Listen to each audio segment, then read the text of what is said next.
which are explained thus. That's why they need phase 3, because you need to test it among a larger group of people so that you can actually determine efficacy, as in, does it work well? If there's harm, does the good outweigh the harm? There are all these variables that come into play. Yeah. Because there is no drug, there is no vaccine that doesn't have side effects. None. True. So what happened? Somebody who was under vaccine Yes, who was in the test group reacted adversely to the vaccine. But did they get COVID? Or it was just a different It's just the vaccine reacted negatively on them in a manner that wasn't anticipated. Adverse, the term adverse simply means it's something that now begins to cause you harm. It doesn't kill you, but it begins to. Yes. So they stopped. The trials stopped until they figure what's happening. Then they can continue. In how many countries were they conducting the trials? This was just in the UK, Chief. Simbali. So the Kenyan one also halted. Did it actually take off, the Kenyan one? It had just been authorized. Yes. Authorization taking off takes a bit of time. Because one, you have to recruit the participants. You have to take them through the training to understand what is actually going to happen. Yeah. Before you actually begin. Authorization, step 1. Recruitment, step 2. Beginning the trials, I'm certain if they had begun, unless they decided to begin this one quietly, they would tell you they have begun. And they'd even tell you where. Yes. And then, of course, one of the things that seems to have come to the fore is the sort of news that falls into the category of, I was going to use the word propaganda. Realize propaganda isn't quite it. There's a better phrase for it. But these people who keep imagining things and wanting everyone else to believe it is true. Schizophrenic. Hey, good word. Yeah, no, you got Conspiracies. it. Conspiracy theories. Schizophrenia is good because it explains that. But that's now mental illness. Yeah. But these people are not unwell. They just like taking their imagination on some really terrific, far-flung That would places. make you think that they were unwell. Yes. But they have also been hammering at the door of COVID and claiming that COVID really isn't quite what it is. It is. So, interesting. The numbers are what they are, actually, though, and that's what we are seeing. 29,182,605 cases around the world, with 928,281 deaths. 21 million of those have recovered. And we're still looking at high numbers in certain parts of the world. The USA almost, or rather inching closer and closer to 7 million cases, with 6,708,458, with 198,520 deaths, and inching closer and closer to 200,000 deaths as we see it, having completed a total of 92,403,500 tests around the country. India now moving closer and closer to 5 million cases. I mean, over a week, 1 million cases over a week in India. 4,300,000 in Brazil, 1 million cases in Russia, 729,000 in Peru, having climbed up there, knocked South Africa out of that position as though it were a race. South Africa now almost at 650,000 cases with 15,000 deaths.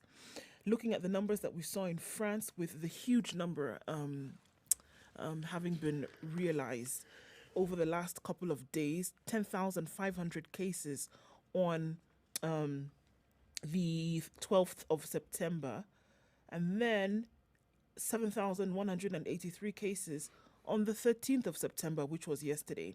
It will be interesting to see what those numbers will look like today, but it grabbed world's attention when those cases went to 10,000 on Saturday, saying that this was the highest that they'd seen in a very long time. Also take into consideration the summer months are officially over. Everybody's going back after holiday.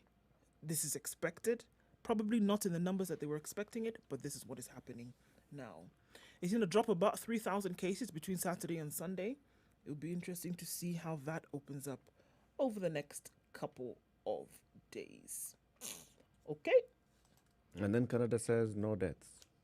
0 deaths so far over the last 6 months, and now having realized this yesterday. Well, we've actually gone further with this. We've had countries like New Zealand who even at some point had no infections. Then they opened up the borders. And then lo and behold.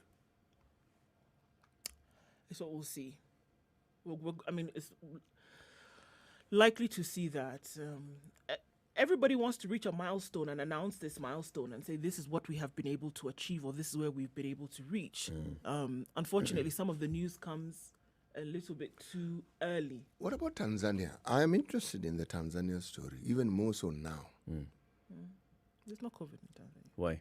Why I'm interested is because, remember we've discussed in this very forum many times how COVID still is new. So there are many things we really don't know about it. And even as we get to know more things, we suddenly realize there's still a lot more we didn't know. But the debate that hasn't taken center stage, but is hovering around there has been, why is it that the predicted outcomes of COVID on this continent have not turned out to be the way they are? Why I ask is it probably true that in Tanzania, the death toll isn't as high as people keep saying it is? Because it is really very difficult to hide large numbers of deaths. What are people saying? They are saying they're getting on with their lives. They're just being told to be careful. That's it. Be careful. And then there are those that are saying that there's a high death toll. There are those who are saying people are dying, but you don't actually find credible information, data, to support that particular view. Yeah. But let me tell you why this came to my mind. I was talking to people in my neck of the woods, the broad spectrum of my neck of the woods. And what I found interesting was, there are three perspectives they had. They said, first of all, there's no COVID. I said, why do you think there's no COVID? He said, COVID, as far as they're concerned, was a government ploy to get donor funding. They've gotten funding. Now that they've gotten funding, they're saying COVID is reducing. Are we still talking about Tanzania, or have we moved? I've moved from Tanzania. I've come back to now Kenya. All right, This is what got me thinking about Tanzania. Okay. Okay. So I asked, okay, so what does that mean? He said, what it means, therefore, is that people have just gone back to business as normal. People don't wear masks. People crowd matatus as they used to. I said, it's life as normal. I said, then, do you have reports of many more people getting sick? He said, no. Nope. Nothing unusual. There's nothing alarming. Nope. You know what was expected is, for example, when you see people gathering as they gathered in Kisumu or in Mombasa or in... As they keep gathering, yes. In all these places, you'd expect that, there'd be a spike in the number of cases and then also a spike in the number of people seeking hospitalization. Yes. Or people falling sick. You're not seeing that. People aren't falling sick. But then again, testing is not happening as rapidly or as widespread. Testing as is you would one expect thing, it to yes. happen. But also, you don't need to be tested for you to be sick. Yeah, some people maybe are not And getting sick. you also don't need to be tested to die. You also don't need to have symptoms of COVID to have COVID. Yes. So there could be that people are walking around with it, but just because they don't It's the present with harmful any, side of COVID. they don't present with any if you have symptoms, doesn't COVID mean and they you're don't not have it. You're not really falling sick. It's as good as not having it. First of all, the symptoms, what are considered gather in symptoms of PC, why don't COVID you? are symptoms that people get from Yeah. time to time. So it's not as though they'll be alarmed. They'll be saying, I'm just feeling a little this and A little that. malaise here and Th- there, that's and it. then it's fine, you're done. COVID will not pop in their minds. And also, if we were to ask our emergency services, do they see a spike in people coming to hospitals? Exhibiting this symptoms. Yes, because you cannot hide that. It's their report. The Ministry of Health doesn't report that. Remember, we had this panic moment when we felt our hospitals were going to be overrun. What happened? People stop going to hospital. I'm telling you, there's something. Those prayers by the Tanzanians covered the whole continent. Oh, well done. Okay. And many others. What did you do during the week, Eric? We also prayed. Oh, okay. Okay, so that's what you're doing this week. Yeah. We kept saying even on this show that we wish, that this does not actually take its toll on Africa. I wish it doesn't actually. But And that by itself was a prayer. That prayer has worked so far. That's what I'm saying. I like this new you. Let's see how long the new you lasts. This man is focusing on infinity. Seriously. Let's take a break. 16 minutes after 6 o'clock. This is a Situation Room. It's Kenya's biggest conversation Welcome back, and we are back. So let's take a look at the weather, and then today's proverb, and we'll look at today's headlines. Good morning.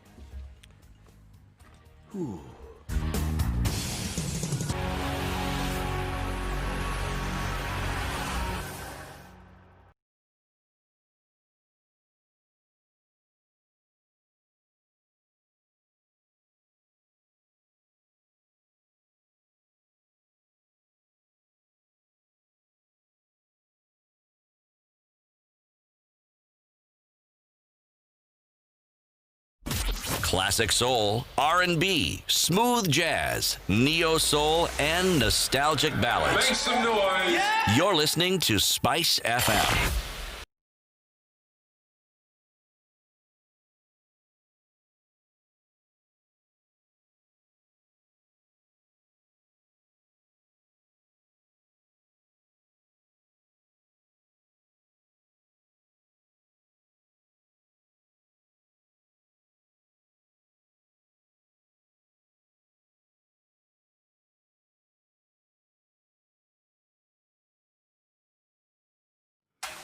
The weather this Monday with morning, we're Spice looking at FM. 13 degrees and mostly cloudy conditions in Nairobi. We'll get to a high of 26 today, coming down to a low of 12. Clear skies in Nakuru is what is forecasted for this day. 23 the high and lows of 11.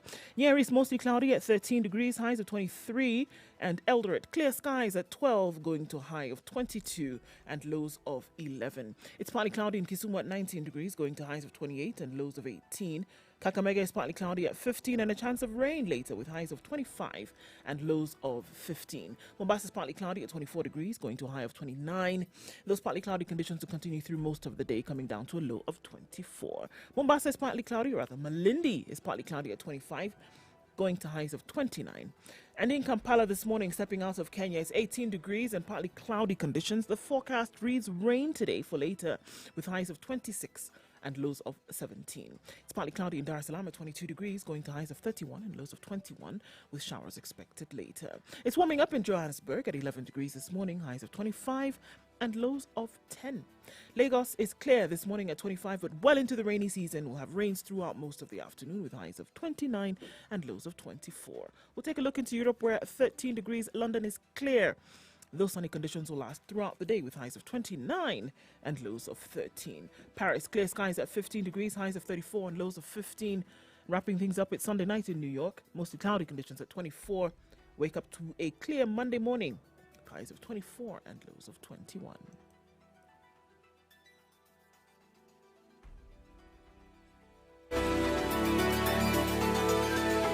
Sugar and spice and everything nice, everything nice. Spice FM.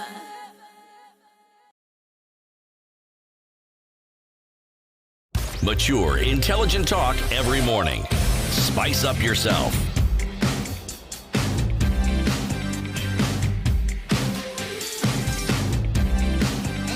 All right, 19 minutes Done after right. 6. This is 94.4 Spice FM. Benson Owano says, welcome back. I suggest that you ignore COVID completely because the shenanigans around it, Focus on the politics of 2022. It is coming too early, and I'm seeing some people burning out of steam before D-Day. Simon Villa says, welcome back. Ole Kasasi Rongai, tuned. Kabla niende Zoom classes. Laban Tanui Kaptile says is watching from Konyot, Nandi County. Welcome, Laban. Liam Roderick, welcome back. Thank you very much, Roderick. Well, this is Kenya's biggest conversation. So let's hear today's proverb. Only when, by the way, before you even say this, you know, I'm looking at these proverbs, and given just the political, this is the whirlwind, storm dust that has actually visited us in the last week, I can't read one without having political connotations. However, here goes. Only when you have crossed the river can you say the crocodile has a lump on his snout. Only when you've crossed the river can you say the crocodile has a lump on his snout. Okay. That is, of course, if the river is crocodile infested, like the Mara River. Is this about only when or only after? After. When you've crossed, after you've crossed, After you've crossed, eh? then Eh? you have the luxury of looking and saying, okay, That thing even has a lump. this lump on its nose, Look at it. ugly reptile. Good Lord. Okay. Look at it. Stew. Okay, so let's take a look at the headlines. Big headlines this morning. Where do you want to start? Start and do. According to the front page of The Nation, it's a Ruto-Raila duel over Obado. So leave alone that it is about Obado and whether he is going to be ousted as governor of Migori. It's now a Ruto-Raila battle. Outcome of the vote to impeach the governor is likely to affect events at the national level as ODM leader and deputy president fight for the heart of South Nyanza. We did see the deputy president Fighting. speak to crowds. Okay. You want to go fighting? I'm going to go with speak to crowds in Kisii a couple of days ago. And he had some very interesting things to say to them. So political temperatures continue to rise. Power games in South Nyanza are about to get uglier with the expected impeachment of the Migori governor, Okoth Obado.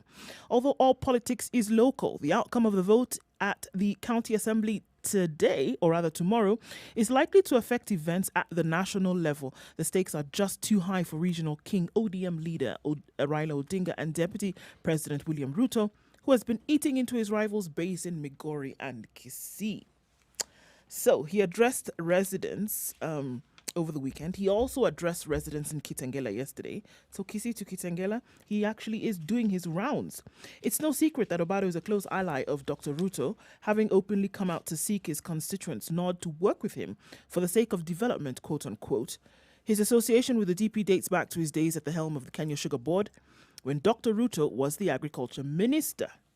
They have a history. They do have a history. So it's not going to be about the people of Migori anymore. No, Right? forget them. That was out the window a while ago. So the people of Migori and whether they deserve good leadership and governance is not an issue. This now has become a duel between the deputy president and ODM leader Raila Odinga. Good leadership according to whom? Well, The people. the people. Well, are we then suggesting perhaps that when Obado was elected, because he won the election, I assume the people took the view that this was the leader whom they felt was good for them? Yep. Yeah. Are we saying they've changed their mind? No, Not the people. not the people. We don't know whether the people have changed their mind. We haven't heard. Remember, the answer to that question, probably, we can start thinking about an answer if we look at what has been reported in the media, that ODM top brass have camped in Migori. Why are they camping in Migori? It's an uphill task. When there was the issue of the impeachment of Governor Waiguru, did the Jubilee top brass camp in Kirinyaga? No. When we had our collective father and his impeachment issues, did Jubilee camp in Kiambu? The answer is no.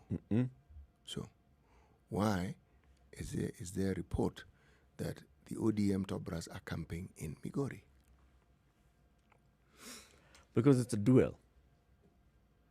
All lending credence to this, that it's then not about the people, but it really is a duel between top brass, quote unquote, in the political scene. So it really now is not an issue as to whether you're going to remove somebody because they have this image hanging over themselves of corruption and bad governance, etc., etc. But now is another opportunity for you to really see who rules the politics of the day. Which means they've elevated Obado's status. Yep. So When the entire a sizable number of the top brass of the party on whose ticket you are elected are in your county, and the sole purpose seems to be to ensure that you are impeached, then they've clearly, all come for me. Because of me, they are here. and in so elevating the man's status, you also elevate the status of people he associates with. So did Raila walk into this one? Because remember, it's the ODM that actually started this whole impeachment stock. What you will hear, usually in such cases, is that the party leader will distance himself from these things. Completely. The party top leadership summoned, Yes, there will be talk about the party organ and being the people independent. who addressed these MCAs were the party chairman, the party secretary general, and Yes. other top leaders. Yes. So you want to tell me that the leader of the party can say, those guys were... He'll say they're independent. They were acting independently. He'll say they were independent. tell that to the birds. That is the party. The party organs have independence. They can determine and decide for themselves, just like we can determine to interpret it as we see fit. That is going to be such a long, long yarn to spin. Basically, just listen. Raila has pushed for the impeachment of Okotobado. All right? And it's also Is because... he on record as having said that this man must be impeached? No, he's not. He's the party leader, and the party leadership called. Look, I'm not playing that game. Are we saying that Uhuru is the one who led the clarion call for the ouster of Babayao? The party leadership never called the MCAs from Kiambu. Yes, he didn't. But I am simply going by the argument. He didn't call the leadership. The argument here is plain and simple, CT. This was not a behind-the-scenes talk. But did This Raila call was the the MCAs party- or did the party leadership This call the is MCAs? the party leadership, Yes. led by the chairman of the party and the secretary general of the party and other leaders of the party, Yes. summoning MCAs Yes. from Migori, telling them come to Nairobi, Yes. go back and start impeachment. All right? Yes. Publicly. Right? And Raila Odinga has not said anything to the contrary. Has not even come out to say, you know what, that's a party and I disagree with the party. So as far as I'm concerned right now, Raila is behind it. He's the party leader. As His far as I am silence- his concerned, silence over the issue, essentially what you're saying, his silence over the issue then endorses this move. yes. Because had he been against it, he would have spoken out and Had said, he been against it, those MCAs would not have come to Nairobi. Would not have come to Nairobi. Let's just leave Neither it like would that. the summoning have even happened. ODM is Raila's party. There's absolutely no way the chairman of ODM is going to summon MCAs from Migori and they come and the party leader has not endorsed that move. This is this country. I mean, let's not even try and hide this. This is plain, obvious, direct and simple. I don't know, Eric. What's so obvious about it? I mean, is it That not ODM is Raila's party. No. that Raila is the leader of the ODM party is a fact. Yes. That what you are saying is that he owns the party. Yes. Well, then can we therefore You know, claim that I'm just paraphrasing things that you've said here very many times, City. Yeah? So we are not at you recreating a story. I'm seeking clarity from you. No, we are not recreating a story. No. I am seeking clarity from In this you. country, the party is the individual. No. What I have said in the past If is we say that Wiper is now starting BBI, blah, blah, blah, blah, it is Kalonzo. what I have said in the past was that our parties have owners. That's Yes. what I have started. That is the statement I have always made. And it isn't just our country. The world over, parties have owners. But in this country, the party is not owners. no, the party is the party is individual. synonymous with an individual. Individual. Yes. Now, this is Raila's party that has summoned MCAs. The MCAs have come to Nairobi. The MCAs have gone back, and they are starting impeachment moves. You see, what I'm seeking clarity on, and why you see me sticking to this point is, I remember when there was the election in Kibra, the party had a certain position with regard to those who had lost the election. And I remember Raila then waded in.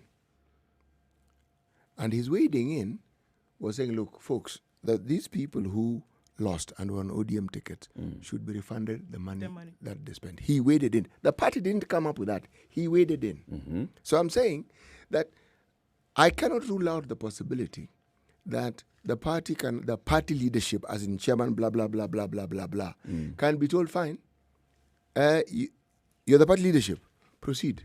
Do what you think must be done under the circumstances. That is what I am alluding to. I am not downplaying what you're saying. I am alluding to an alternative perspective. That is all. What I've just said, I was speaking to myself. Yes. Okay, let me speak to myself again. What I was saying, That the party leadership can can be told by who? could have been given a free hand, because people will go and say, what do By you think? who? Say, no. You're the party leadership, carry on. By who? By the leader. Yes. There you go. doesn't given a mean free that hand. free hand doesn't mean you've been told, excuse me, go and sit on that person until he feels sat on. No, not necessarily. I am simply saying the alternative perspective could also hold sway. Yeah, which is softer. Which is basically saying that I've not told you go and sit on him. I've just told you if you want to sit on him, it's okay, you can sit on him. Difference? I'm also saying you can stand by him. If you want to stand by him, you also stand by him. If you want to wave at him, you can also wave at him. I think that the actions that we see taking place definitely do have Raila Odinga's nod. If they didn't, we wouldn't see them happening in the way in which they're happening now. Tell me, give me an example of a situation where Raila has not given the nod or has not appeared to assent to a certain view and the opposite has happened. I think there's very little that's happened within the party that he has not given his nod to.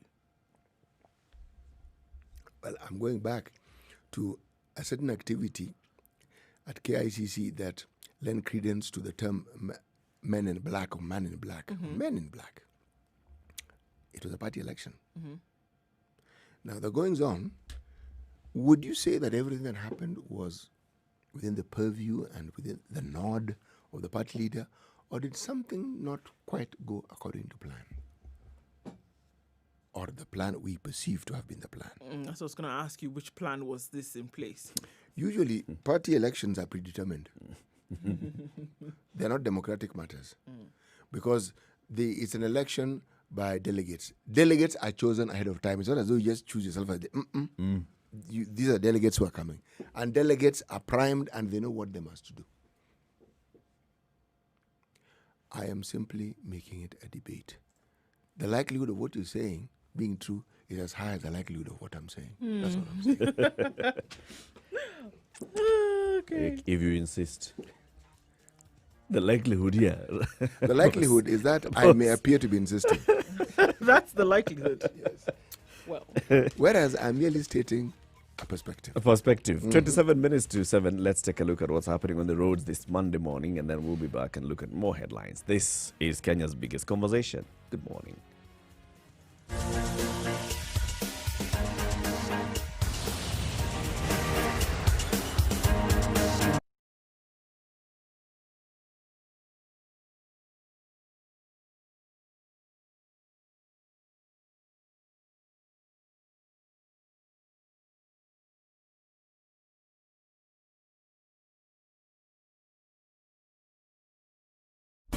Classic soul, R&B, smooth jazz, neo soul, and nostalgic ballads. Make some noise.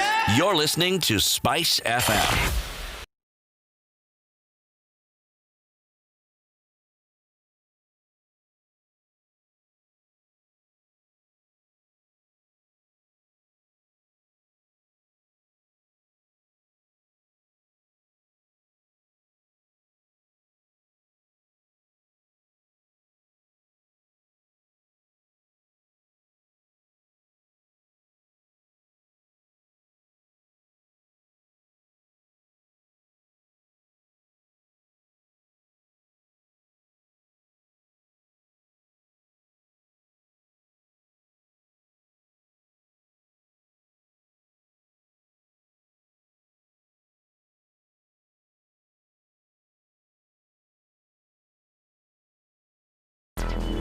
Traffic. okay, Monday morning started in fine form today. Not much traffic as we see at the moment. It's likely to build up though because again, it is Monday morning on Mombasa Road coming from Kitengela and then joining at the Exchange, heading then down towards Sabaki and then out to Mlolongo towards the SGR. Not so bad. It is building up, however, and we're likely to see bumper-to-bumper traffic at around 7 o'clock or so. But we'll keep you informed of how that looks. Also, let us know what it is that you might see. Coming into the city from Thika Road as well is looking good. We know that the works on the expressway continue. It's going to affect traffic along Uhuru Highway. We're likely to see bumper-to-bumper situation there as well. Coming off Langata Road and coming off Ngong Road as you get to the roundabout at the City Mortuary, which is joining from Bagathi Way. You'll be fine as well as you get into the CBD. So everywhere is where all roads meet into the CBD this morning. It's not too bad.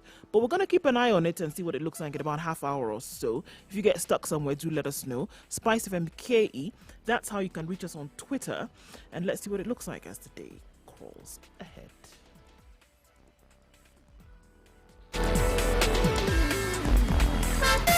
Spice FM, Malindi. Mature, intelligent talk every morning. Spice up yourself.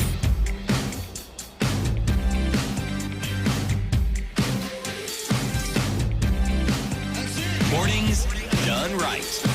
94.4. 7 o'clock. This is Kenya's biggest conversation. Looking at other headlines in the papers. Sudi surrenders, ending 48-hour search. All right, so the MP for, where is he? Kapseret. Yeah, Kapseret MP Oscar Sudi. He surrendered himself to the police yesterday in the morning, and he was not treated like the way Cleopa Malala and the others were treated, being squeezed at the back of a Subaru and being driven at top speed. No. So he got a He helicopter. was squeezed at the back of a helicopter. And airlifted Speedily. speedily to Nakuru, where now he is going to be facing the charges against him. Okay, so the whole thing of, 48-hour search for an MP and all, I think it was just too much drama over nothing. Do you really think if they wanted to arrest him, they couldn't have arrested him? They could have arrested him. So why would they do this? Even, Why send such a long convoy of vehicles? Eric, to the home? even amidst all these searches, the man even had a rally where he addressed people just Just Yes. while all this was what going was on. happening. Oh, I know the police are looking for major, but how about just run 2 minutes, have this rally, And talk let to people know a people, few things, yeah, and then, then we can disappear carry on again this cat and for mouse another game. 24 hours. So what is it? What it tells me is something very, in my mind, if what my thinking is true, it's alarming, is that the divisions within Jubilee have also expressed themselves clearly in the division within, should we say, government departments.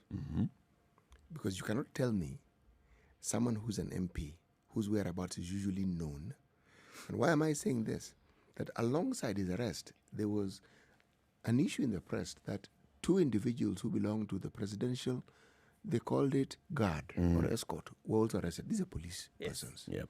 So I'm thinking, police arresting police. Why? Because they were aiding this gentleman to be, Yeah, but they were actually, I think their duty was to guard this man. Unless I don't understand this thing well. It's not as though the members of parliament get... The man is not a president, and you've just talked about presidential? That's what they were called. So there That's you what go. I'm called. Yes, now remember we have a presidency. So in a presidential guard, don't limit it to Rais Uhuru Kenyatta. It extends It is to... Rais ama Makamu wa Rais. Yes, that's presidential. And Oscar Sudi is none of those. No, he isn't. Now, you understand where I'm coming from. Because I read it and I said, okay, now what exactly am I reading here? What is happening?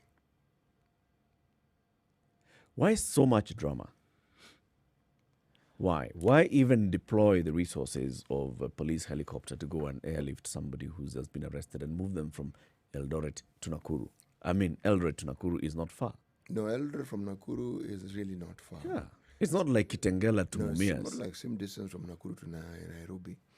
Remember that the locals who support the MP had blockaded the roads. Huh? They had cut down trees, they had cut some grass, put on the road to prevent movement of vehicles. Please remember, Yeah. they were keeping vigil around his house. They did not want...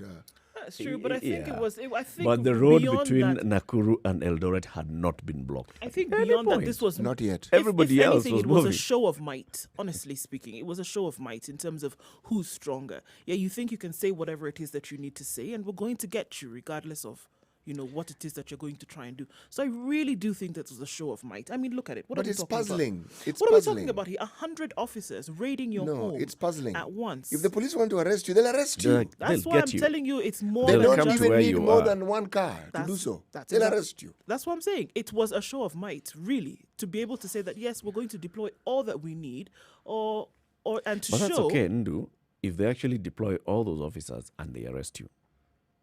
Now, here's the thing. They've deployed all those officers. They've spent more than 10 hours at a compound, and you're not there. You're not arrested. You end up taking yourself to the police the following morning. So this show of might, was it a calculated show of might to show that... I mean, where... There's something that is just not adding up here. Because I understand the show of might. Yes, you deploy all those police officers, go and arrest this guy, and frog march him to the nearest police station, and fire in the air, just show of might. But you've arrested the guy. But you send all those police officers, and they don't arrest him. He was hiding. They couldn't find him. You really think they couldn't find him if they wanted to find him? Honestly speaking? And then you deploy a helicopter to go and carry him, and even his supporters. Who are those at your... you're the woman rep, you're... Okay, ingieni basi Just let's tuende. go. Let's go. All of you, tuendeni. And you take them to Nakuru. Nakuru... No, I did not get it right. Nakuru is not far from Eldoret. No, it isn't. Not. It really is not. No, Nakuru is not far at all. It At is all. not far It's a from helicopter Eldoret. ride under half an hour. So, I mean... No, how far is And this helicopter must Under have half come hour. from Wilson Airport, yeah, so... going all the way to Eldoret, and then go to Nakuru. Well, if the What man is that? had any This doubts is a that waste of he the was considered resources. important by the state, he now knows that Now he's he important. knows. But the drama notwithstanding, the thing that actually I find disconcerting, completely disconcerting, is this clamor for defiance. It looks like defiance. It began with very unsavory utterances by politicians towards the mother of the president, and other unsavory things directed straight at the president himself. Yep. And then an outright defiance. One, we will not have, I will not apologize. I do not owe the president an apology. Yep. Now, the problem is this. You see, when we think violence, we think weapons, we think physically moving to lay a hand on someone or using an object to lay, to cause harm. There are no greater motivators towards violence than words. And unfortunately, these utterances, as some people have already claimed, can be clearly seen as beating the drums of war. Oh, yes. Oh, yes. Everybody, even Oscar Sudi himself and Johanna Ngeno and all the others, they know the impact that their words could have. We're not going to be sitting here and, just saying, what they're going to do is they'll come up with all manner of explanations like we see all the time. And right? they'll blame somebody else. Trying to come and say, when I'm talking about, I did not talk about the president's mother. I said my mother and the president's mother are the same. Our mother and they'll try and justify that. And in fact, we'll be speaking to the National Cohesion and Integration Commission. Yes. Yes. So we'll be speaking to one of the commissioners at the NCIC in the next hour. But you see, this is the kind of thing that they face all the time. You take this person to court, he'll come up with all manner of interpretations and say that you took my words out of context. This is exactly what I meant. I was basically just saying that my mother and your mother are the same. Where's the loophole? Is it in our laws? Because yes, we do understand from the Constitution, but do we have laws that actually guarantee that when someone falls under that ambit of having uttered things that qualify as hate speech, they can actually get themselves jailed? Do we have laws that can The law actually- is there. And I think the issue now is the interpretation because you're talking about language. that law must be weak. Someone saying, "Oh, context of my." Unfortunately, it is. It's quite porous. Almost everyone who's been accused of hate Everybody speech will come has in and- gotten away. True, it's quite porous in terms of what you can do when it comes to then any kind of prosecution, because then your interpretation, it's in terms of I could come and say this is what I meant to say. Yep. What you heard and what I meant are two totally different Totally things. different. How are you going to be able to prosecute on something like that? So unfortunately, it is quite porous in terms of and then how you're able to carry it out. Fortunately. And the sad bit, what is also very disconcerting, as you were saying, City, is that the politicians know this. They know I can get away with it. Now, this is where they But actually... the effect of my words will linger. Now, this is the short-sightedness of politicians and the self-seeking behavior of politicians. They don't seem to realize that you may be targeting other people with your hate speech, but this thing can bounce back on you. Right now, there's a report of what the media is reporting as tribal clashes in the Nakuru area, in the Molo area. And what the newspaper is reporting is that people who had previously lived in that area and had sold off their land to buy land in an area which they are now being evicted from, which is considered cheaper land, are now coming back and they want the land that they sold. The reports are that's what bring about the fights. 7 people are dead. Not injured, dead as we're speaking, as a result of that. So this is not intertribal. Intra. It's intra-tribal. Yes. Let's take a break. You'll come and tell us this story. 13 minutes to 7 o'clock. This is a Situation Room, Kenya's biggest conversation. Thank you very much for tuning in. Our live stream is up, Spice FM KE on YouTube, Facebook and Twitter, as well as on www.spicefm.co.ke.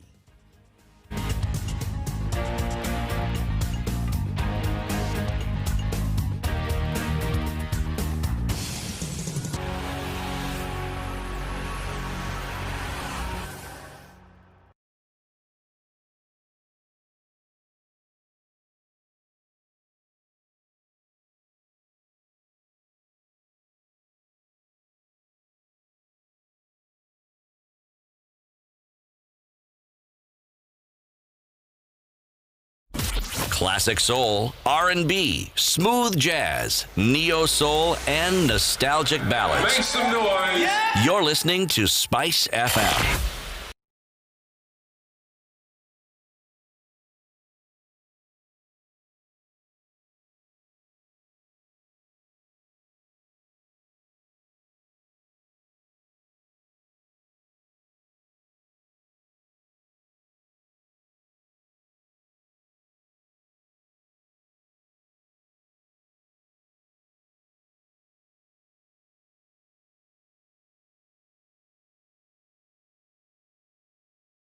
Sugar and spice and everything nice.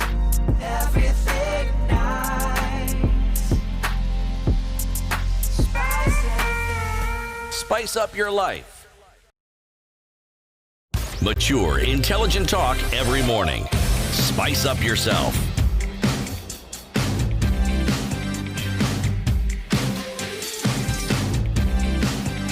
Mornings done right. 94.4 Spice FM. The areas of river around Molo, fighting erupted, has erupted. And the commissioners in that particular region are trying to quell the fightings. And as I said, it has been reported that 7 people have already died.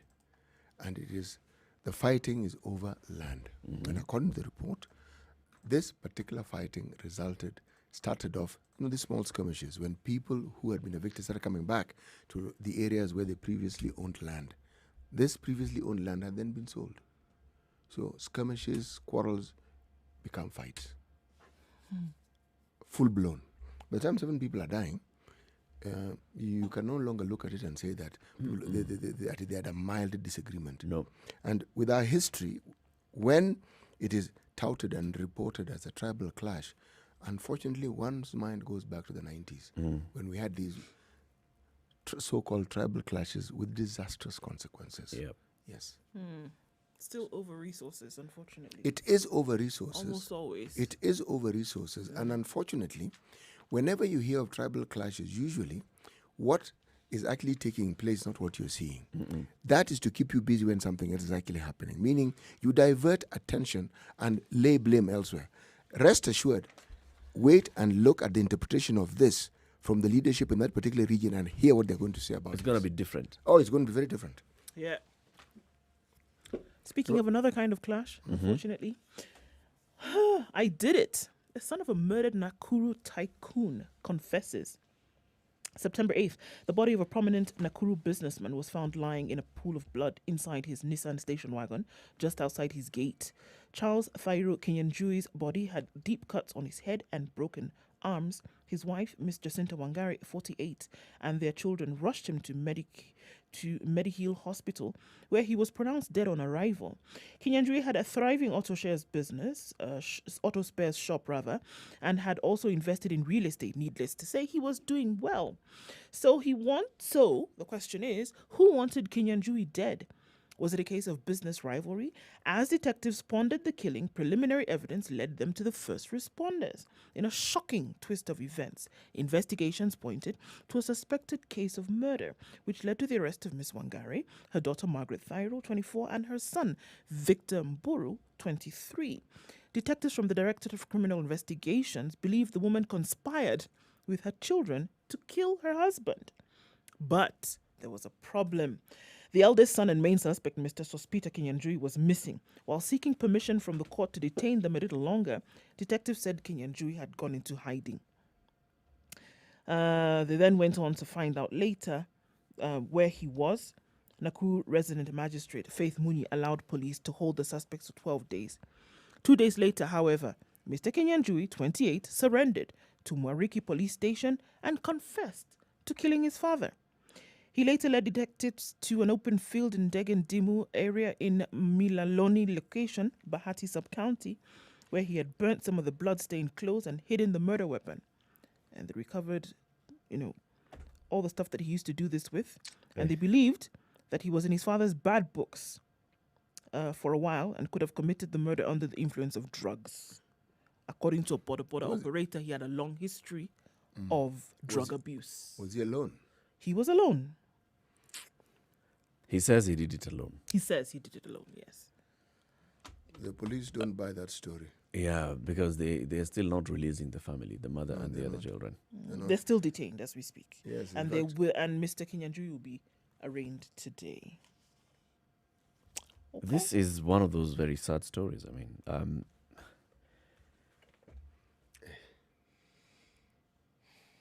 what is it that gets someone to the point where they feel they must kill?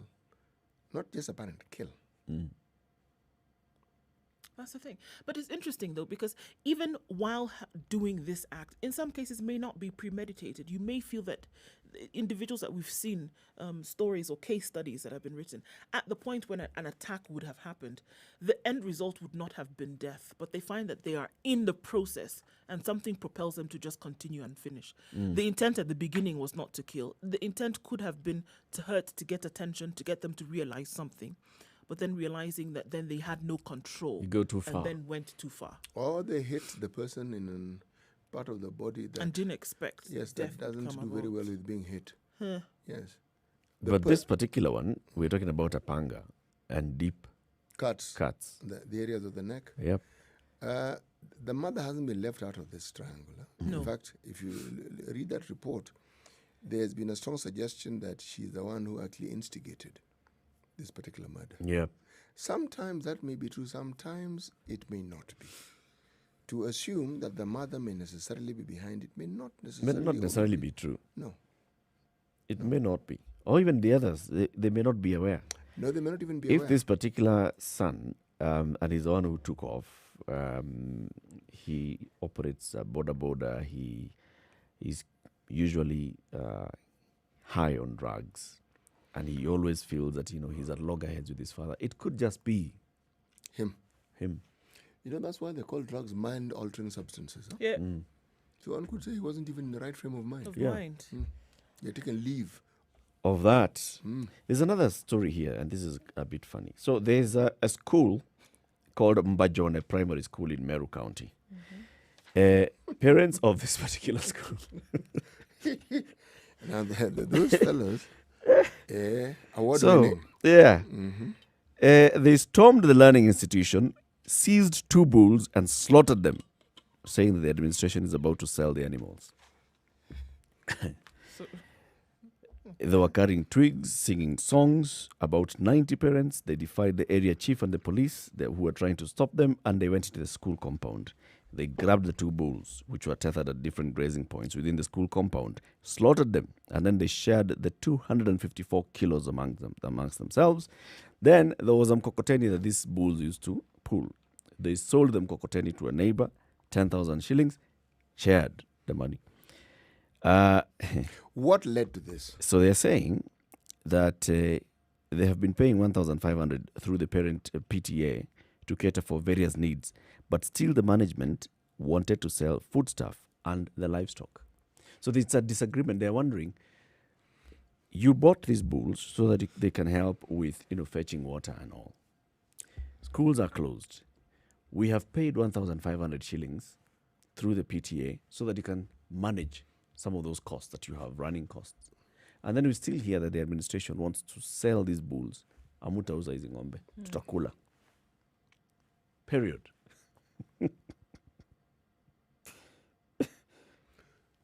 It's actually very interesting about the decision that people arrive at. I'm thinking, what happens? How do you get, how many parents were there, 90? 90. How do you get 90 parents to actually get to a point where they all agree that they're going to the school and they're going to slaughter these two bulls and then divide the meat? Yeah. It didn't take place in a day. There must have been other conversations that have not been reported regarding what should happen. So clearly, there was a running disagreement with the management of the school. Completely. And they figured, instead of waiting for you to sell these things, we are going to benefit from them ourselves. So basically, they're accusing the school management of, selling off the food stuff. When the schools were closed, we left 29 bags in the school store. And now, 0 bag in the school store. Okay? What did you They're do? often the parents are the ones who are asked to plant various crops with the school fund, but they never enjoy the proceeds. They're the ones, obviously, who had bought these bulls. Yes. And now they're seeing signs are that these bulls are going to be sold and we will not even get a shilling out of this. And yet we are paying 1,500 to maintain. So we might as well school. slaughter the bulls and share the spoils. Yeah. Okay. Does that logic seem sound to you? That's not. If you're not going to get it, you might as well get it on this side. After all, they will argue, it's our resources that bought the We bulls. bought the anyway. bull, so we might as well eat it. So we This might is as a well. typical example of having your cake and eating it too. And then now later they will contribute money to buy it To too. buy another 2 bulls. And they will cost a lot more than this one probably Of cost. course. Yes. But there's no way that we're going to look. This is such we would rather a the money serious that we anger. paid, we would rather use it for ourselves than having it sit there and see somebody else using it in a manner in which they ought not to. Usually when you read of such decisive actions being taken, this disagreement wasn't a week-long disagreement. Oh, no. Meetings were had. People were sat down at some point having this discussion. They said, no, this one, we're not going to let it just go like that. It is a serious village disagreement. Yes, Because and it's not about the headmaster. No, it's about no. the The board. management. The board of management. There must have been a disagreement within the management of the school. Not very different from the disagreement we are seeing within Jubilee. Nope. It's the same. If you're not going to eat it, I'm going to... No, none of us is going to benefit from this. Hey, let's come to the top of the hour. Good morning. This is a Situation Room. It's Kenya's biggest conversation. Coming up to 7 o'clock. Remember, we are in Nairobi, Mombasa, Kisumu, Nakuru, Eldoret, Nyeri, and Malindi, as well as on our digital platforms, Spice FM KE on YouTube, Facebook, and Twitter, and www.spicefm.co.ke. Keep it right here. In the next hour, we talk about this. What is it now? What do we call it? Boulder Dash. Yeah, the Boulder Dash. The kind of talks that we are hearing from our political leaders I don't know what and else to cohesion and integration. We'll be speaking to a commissioner with the NCIC. Good morning, 7 o'clock.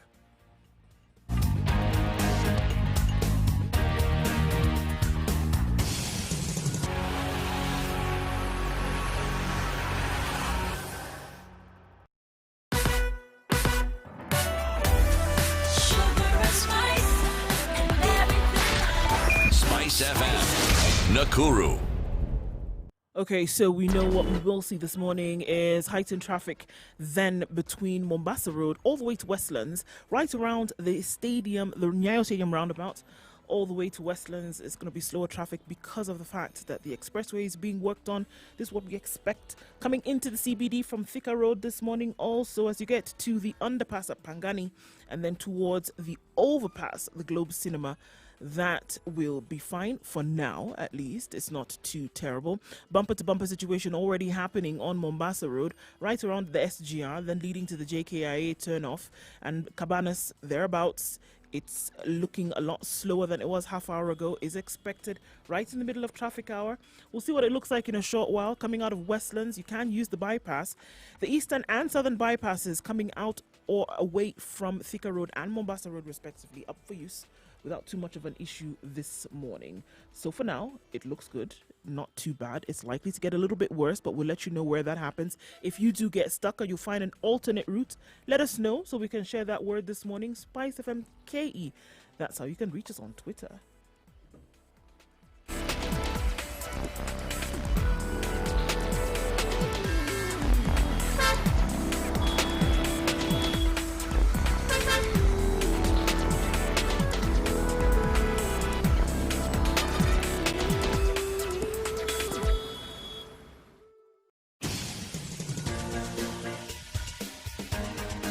This is the Situation Room, the home of hard-hitting political commentary and penetrating insights about the state of the nation. This is a talk radio experience like no other. The Situation Room, a place for hard truths, debates, and elevated conversations. The Situation Room, witty, political, engaging, deep, controversial. In the room, we have C.T. Muga, researcher, academic, seasoned political observer, a fountain of wisdom in these politically uncertain times. Ndu Oko, Nigerian by birth, Kenyan by choice, communications expert, Pan-Africanist, a truth seeker All right, and believer it's now in 2 people minutes after power. 7. Thank you very much for tuning Eric in to Spice FM. This is a Situation Room. It's Kenya's biggest conversation broadcasting. Spice FM 94.4 in Nairobi, Mombasa 87.9, 102.5 in Kisumu, Nakuru 96.0, Eldoret 96.7, Nyeri 90.9, Malindi 97.7. And for the next 2 hours, we are also live on KTN Home, as well as www.spicefm.co.ke and Spice FM KE on YouTube, on Facebook, and on Twitter. As we begin this hour, we'd like to begin with today's proverb. C.T. Muga. Today's proverb: only when you have crossed the river can you say the crocodile has a lump on its snout. One side of the river, one to the next. Then you can make all the unsavory comments you want about the crocodile. Ongea mbaya. Yes, After. You know the thing about this saying, you actually get the impression that the crocodile is watching you cross and listening to you at the same time. So you dare say something Dare say. unsavory and see what that snout will do to you. Dare say something. Well, unfortunately. So let's talk about what we've seen happening in the past 1 week, right? Statements that have, been branded as insightful, hate speech and all by the National Cohesion and Integration Commission. And these are statements by our political leaders. And the kind of reaction that we've seen out of that, statement on people's organs and the reaction on the particular organ, but also the meaning and the implication of what the particular leaders were saying. And we're talking about, first of all, starting with the Emuru Dikir MP, Johanna Ngeno, and then we come into Kapseret MP and what he was saying. And you wonder, what does it imply? When you sit back and you think about it, it is basically just talking about, it's somebody who is feeling aggrieved, deeply so, coming out and in a typical Kenyan politician style, choosing the most unsavory language so that you can become a news bite. A news bite you got. And then there's a reaction towards that. And there are those that argue, and of course, now when you get that kind of reaction, what does it do? It places this particular leader in the national limelight. It gives them publicity. It's absolutely infantile. when you think about it, Eric, the one thing that is held sacred among Africans is someone's mother. Yep. You don't joke about people's mothers. You Not don't, just in Africa. No, I'm beginning with us Start with here. Africa. Us, Okay, yes, yeah. yes, here. You don't, whatever you say or do, that is the one area you don't touch. You simply don't go there because it cannot be taken well. It doesn't matter what you say. Now, these are adults. These are people who understand the import and the meaning of what they're saying. They're not people who could be said, they're young, they didn't know. They do know. If someone were to refer to their mothers in the same way that they have referred to someone else's mother, I wonder how they would react. So now you cannot say that this is someone who does not understand the flame they're fanning. They do know. Well, then, of course, with having that taken into consideration, then it is clear that such things were then said to elicit the kind of response that has been, that you've seen around the country, knowing full well the weight of what it is that he was saying at that point, knowing the chord that it would strike in terms of sensitivity, knowing the anger that it would elicit after that, then you could only say that such a statement was 100% intentional because he knew the reaction, having known the sensitivity of such a statement and where exactly it would touch. Now, when you then cross- it makes sense. It would only make sense that it was fully intentional because you knew that you were going to hit somebody at the heart of it. It's crossing a boundary. And when you cross that boundary, what other boundaries are you crossing by crossing this boundary? All you've said is that the gloves are off. And in the most blatant way you can imagine. Because, That's the bottom line. yes, Yeah, let's The fight. whole Let's see, we're intention gonna of fight it this is and just let's to do it. show, you know what, we are going to fight. We're going to fight and we're going to take it on. And the unfortunate bit is that we're talking about a national leader insulting another national leader using a national platform. All right? And going the most unsavory way and just using those words. And he'll argue, I'm sure, that he can say, I also mentioned my mother. I said, my mother and your mother are the same. So I have not really insulted. So whose mother have I insulted? Mine or yours? I know for sure I haven't insulted my mother. That could be the argument that Oscar and at what Sudi point will did the come up mothers with. get into this conversation? That's the thing. When you're going in that direction, you clearly know what you want to do. You're basically sending a very strong message here that, you know what, we are the warriors and we're going to fight this. And we are ready to fight, to put up a fight. And the first time actually when I saw that clip, the first thing that I thought in my mind was, what if the president just decided, you know what, let's set this thing aside. Let me address Oscar Sudi. Because Oscar Sudi, because you've decided that To address me. that you and I are at the same level. You and I are age mates. You've thought that you and I are age mates. You know, in African, mimi si wa rika yako. So because you've decided that we are age mates, Let's because you've converse. decided that we are the same, what we're going to do is, I think you want us to fight. And why don't you just take this to a public forum? Go to Uhuru Park. I'll be there tomorrow at 10:30. Let's Oscar do it. Sudi, you come. Let's bout. After this, never insult my mother again and never insult me again. We have sorted it. Because uko na shida na mimi personally. Let's just deal. The president invites Oscar Sudi to Uhuru Park and says, media, come. Create a ring. Let's bout. Let's square this out. Because Oscar seems to assume that he can attack the president, the person of the Directly, president personally. directly. And we need to draw a line between the person of the president and the office of the president. We need to create some sense of respect for some of these institutions. But there's something interesting about Mr. Ngeno. Mr. Ngeno is actually an interesting politician. Not very long ago, social media actually portrayed him speaking similar words, but this time he focused on the vice presidency of Kenya. And he was saying that he was addressing Deputy President Ruto and said Ruto needs to understand that people who preceded him, he said, for instance, if you look at someone like Musalia Mudavadi, said he probably wanted to be president, but he can only see it in the rear view mirror. Said there was Kalonzo Musyoka who was vice president. He can only see it in the side mirror. Then he said, then there was Moody Awori. Moody Awori can only see the president on TV. Then he went on to say, but Ruto will see it on all three channels. He will see it in the rear view mirror. he will see it on a side mirror and on TV. And I thought, why has he changed? And he was in full red regalia of Kanu. And I thought, why has this man changed his tune so suddenly? And so I wondered and thought of, where does he come from? Where is his constituency? Who are his constituents? Is it one community? Is it a mixture of community? It's a mixture. Yep. Which means playing typical Kenyan politics. At a certain point in time, because you know that the people whose votes you are seeking are aligned in a certain direction, you take a certain position. Watch the wind. Yes. Now, the consequences of eviction means people move. Now, with that movement, it certainly means the demographics of those who elected have changed for now. Hence my term earlier on of short-sightedness.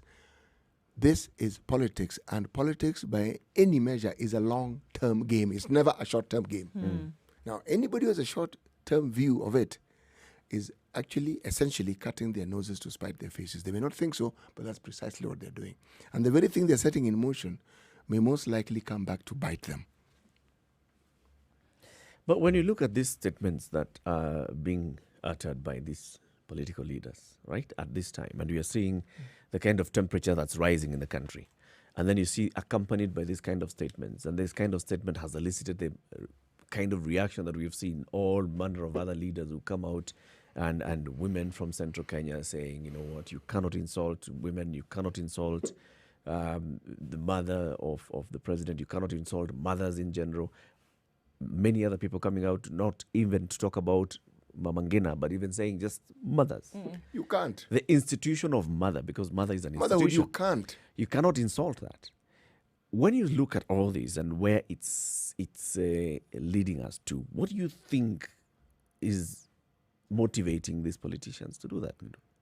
Motivating politicians to speak in the way in which they do. Yes. Obviously, there's a certain limelight or a certain attention that this gives you. Because who spoke about Oscar Sudi the way in which everybody is speaking about him previously?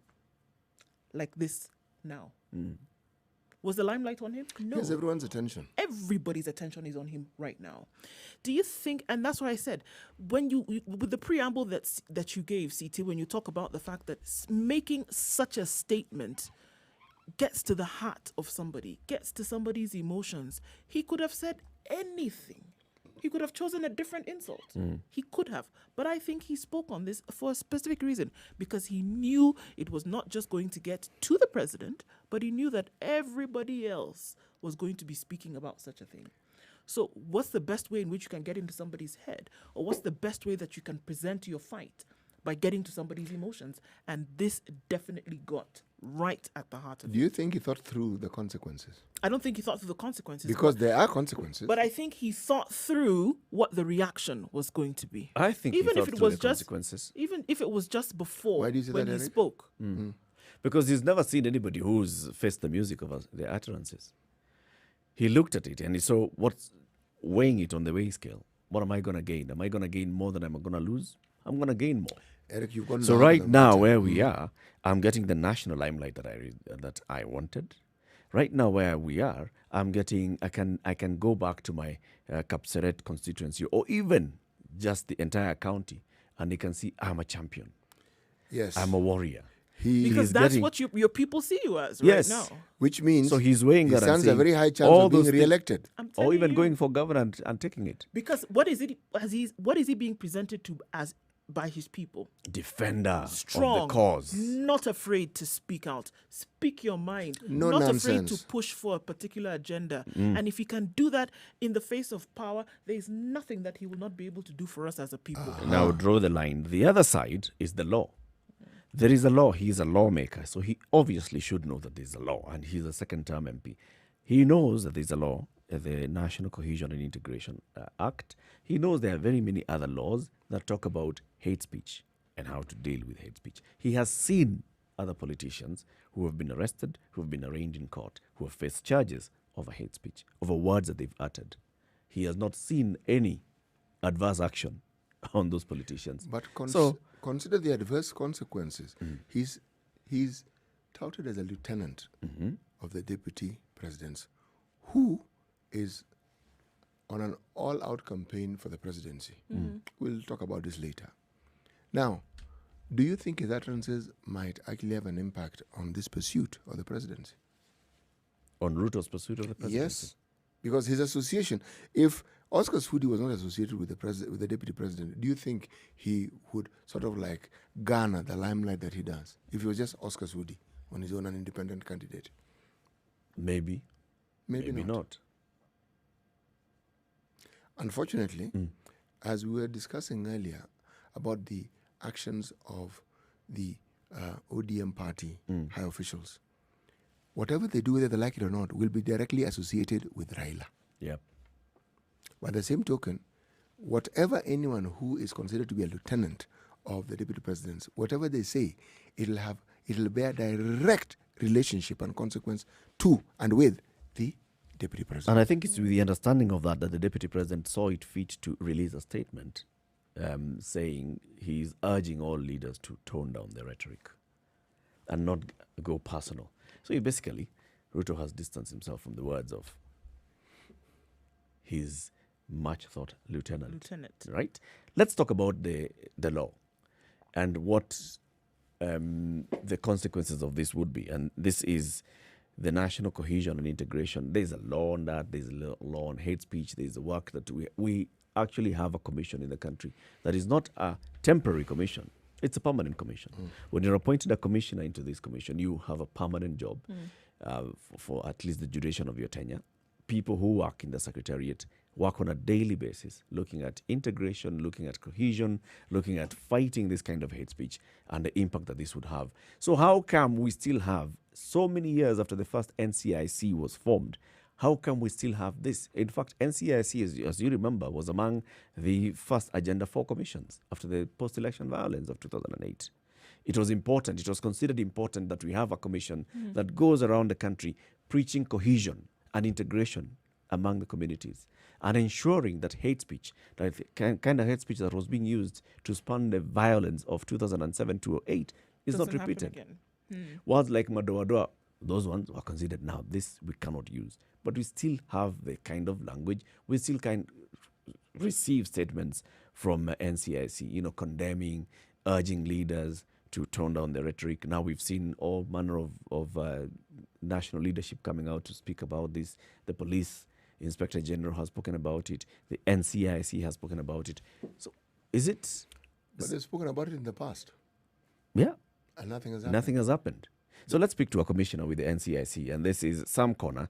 He is a commissioner with the National Cohesion Integration Commission. Good morning. Good morning.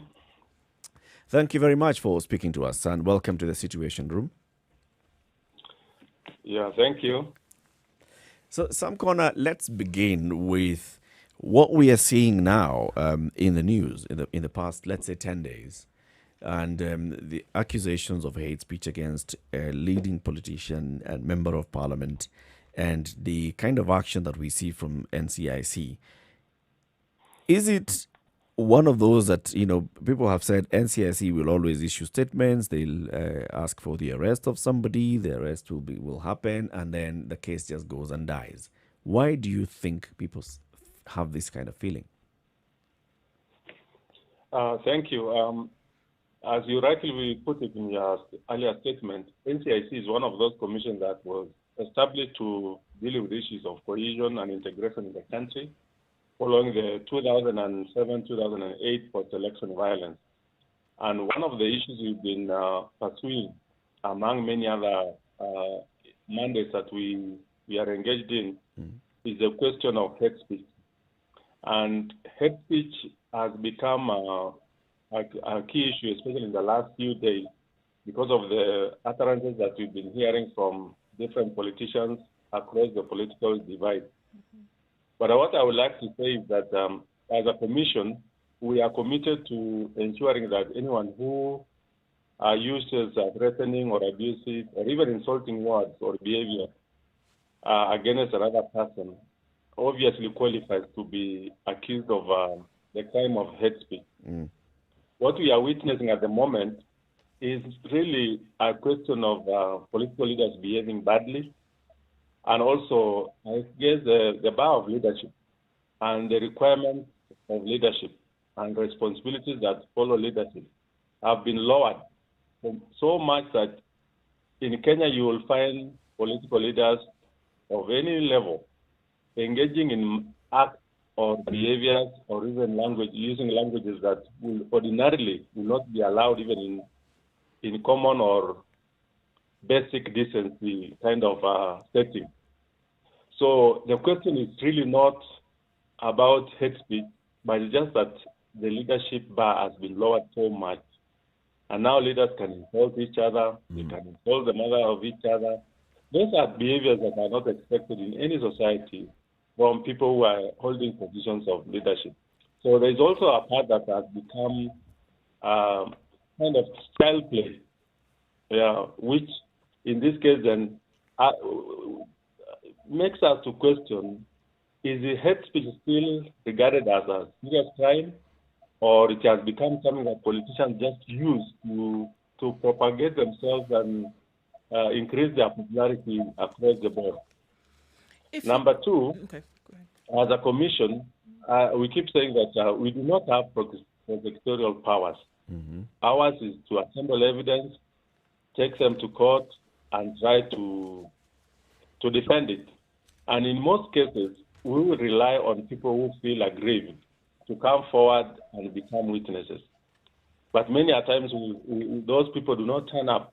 And when we have a case in court and no one is really supporting NCIC in terms of giving evidence, then that's why sometimes it becomes difficult to prosecute some of the cases. And also the threshold required of evidence is so much that you really need real human faces, and many of them for you to sustain a case. So there are many challenges surrounding the issue of prosecuting hate speech cases, but I want to say that it has also become a joke among politicians to engage in hate speech so that they can popularize themselves, increase their acceptance amongst their communities, and also portray themselves as people who are there to defend their own people. Sam Corner, we want to take a break and then we come back and now start delving into understanding exactly what those challenges are. Like you've said, the law and the threshold for evidence that you need to present before court is quite high because you have to bring a human witness and many of them to come and actually sustain a charge against hate speech. And we also know what we've seen before, interpretation of words that are considered hate speech by the commission vis-a-vis what the person comes up to say, this is what I meant, you took my words out of context. And then what those challenges are, and just trying to understand them. So just stay on the line. We will speak to you shortly. This is the Situation Room. It's Kenya's biggest conversation. We are speaking with the commissioner with the NCIC, the National Cohesion Integration Commission.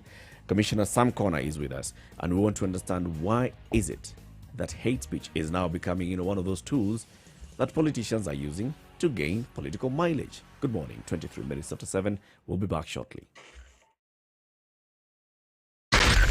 Spice FM, Nakuru.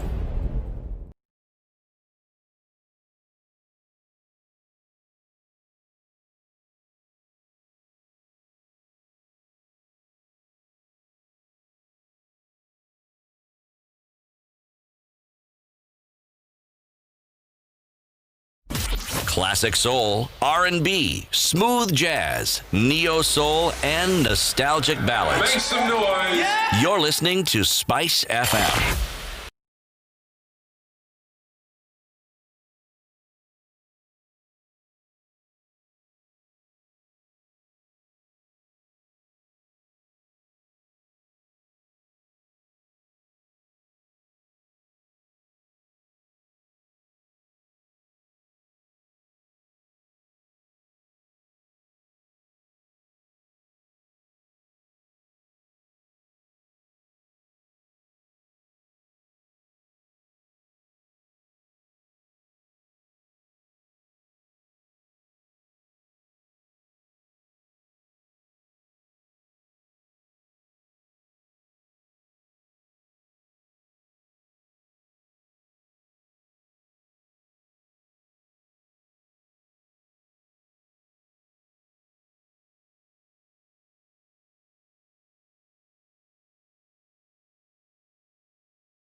24/7, around the world, non-stop. This is Spice FM.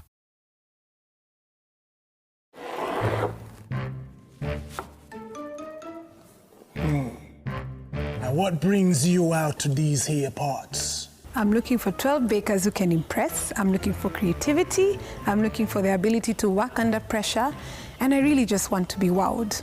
Ma'am, what you seek Mostly cloudy is in the Nairobi man. at 16 degrees, and we'll see these cloudy conditions carry on throughout most of today with highs of 26 and lows of 13. Sunny conditions in Nakuru take you through the day at 13, highs of 23 and lows of 11. It's partly cloudy in Nyeri at 14 degrees, going to a high of 23 and lows of 13. Eldoret, clear skies this morning at 12, going to highs of 22 and lows of 11. It's mostly sunny in Kisumu at 19 degrees, going to highs of 28 today. Kakamega is going to see some rain later on, with temperatures reaching 25 degrees and coming down to lows of 15. Mombasa's clear and mostly cloudy in some parts, though, at 24, going to highs of 29. And in Malindi, it's 26 degrees and partly cloudy, highs of 29 and lows of 24. Let's take a look then into Kampala once again. It's mostly cloudy at 19 degrees. Rain expected later, going to highs of 26 and lows of 18. Dar es Salaam today is mostly sunny at 24 degrees, going to highs of 31, and there will be a shower in the afternoon, coming down to lows of 22. It's clear skies in Joburg at 11 degrees, going to highs of 24. Mostly cloudy conditions for most parts of the afternoon. And finally, for now, in Lagos, clear skies at 25 degrees.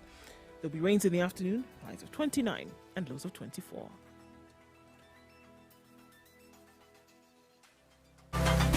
Classic soul, R&B, smooth jazz, neo soul, and nostalgic ballads. Make some noise. Yeah. You're listening to Spice FM.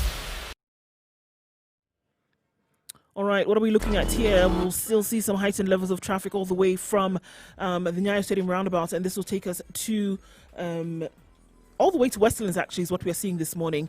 Coming off of Thika Road, not too terrible, but around Survey, all the way then to the Utali Drift, rather, is what we are seeing. That gets a little bit messy. And then until the Pangani Underpass, you see now conversion of traffic between Kiambu Road, the Thika Superhighway, and then trying to get into the CBD. Expect more traffic into the city this morning, being a Monday morning. And then coming off of Mombasa Road, expect that as well. The expressway will lend to more traffic, and we expect this in the coming weeks. That's what it's likely to look like. But not too much in terms of crazy traffic this morning. If it does get crazy, we're right here to let you know. Spice FM KE, that's how you can reach us on Twitter. Let us know what you see.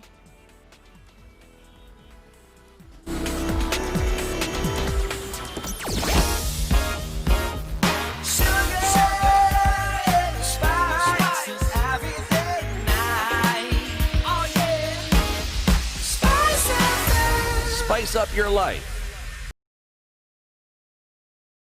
Mature, intelligent talk every morning.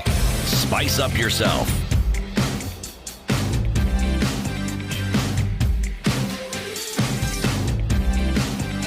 Mornings done right. 94.4. Conversation, the Situation Room, broadcasting on Spice FM, on KTN Home, and online on www.spicefm.co.ke, as well as Spice FM KE on YouTube, Facebook, and Twitter. This hour, we are talking about the danger that lies in political rhetoric. We have seen in terms of politicians coming up and the kind of rhetoric that they have, been giving out. And then we are now speaking with the commissioner with the NCIC, the National Cohesion and Integration Commission, which is the one, for example, that's charging the Kapsaret MP Oscar Sudi over hate speech. Commissioner Sam Connor had told us about the challenges that we see at the commission level and also at the society level. But okay, I know City, you want to ask a question. You ask yours, then I'll ask mine. What we're looking at here is the purpose, the intention, and the deliberate nature of what was said. Now, will our courts be able to prove that with the speech that is attributed to the said MP, that his intentions were to cause harm, that his intentions were to cause discord, that his intentions were to bring hatred among people? It may be the consequences, but how do you prove that that was his intention?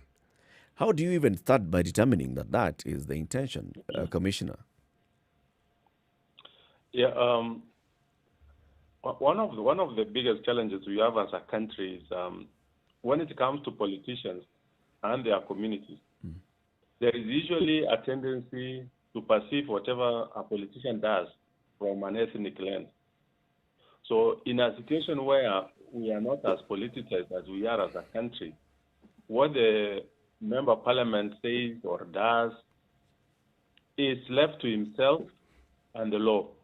And perhaps the person he or she is directing is insults or abuse.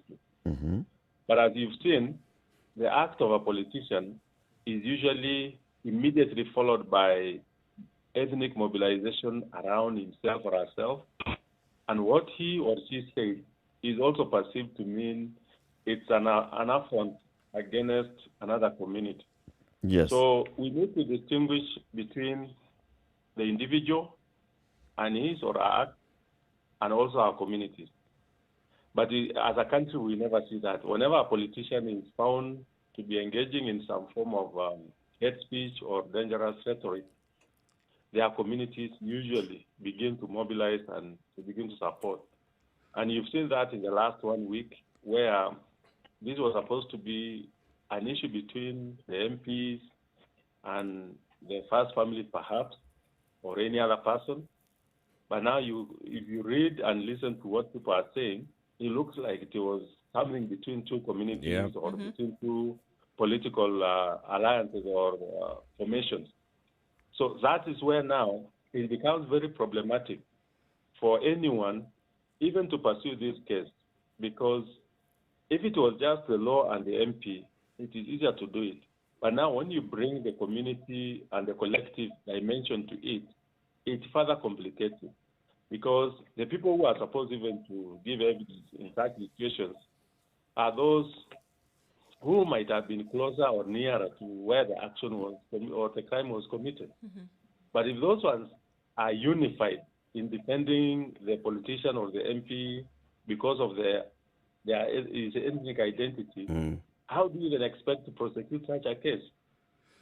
So we need to separate the individual versus the community, the crime, and whether that crime or utterance has ramifications that go beyond the targeted individual. But you see, that's the reason why we now have an institution, a commission, a constitutional commission such as yours, such that it will be able just to look at the law and interpret the law and then take it to a judiciary which will also interpret the law. Is the challenge here the fact that you must then prove that what was said was hate speech? I mean, how, first of all, do you determine that what Oscar Sudi said was hate speech and what somebody else had said is not hate speech? I mean, the definition on the limits of what constitutes hate speech are clearly understood, at least for us as a commission and I believe in the prosecuting institutions. When you use threatening or abusive or insulting words or act in a way that displays any form of threatening behavior, then that constitutes hate speech. And you can do it verbally, you can do it in writing, but also there is another definition that you must present or direct that act in a public way that other people feel threatened or others feel incited and so on. So the definition is clearly understood. And for us, as I said, it is very clear that when you have any threatening, abusive, or insulting acts or words that incite or threaten others, that is hate speech. But that said, we still need people to come and, first of all, say that whatever the MP or whoever said or did is threatening to them, or they felt that what he or she did was abusive or insulting enough to the point that they feel aggrieved.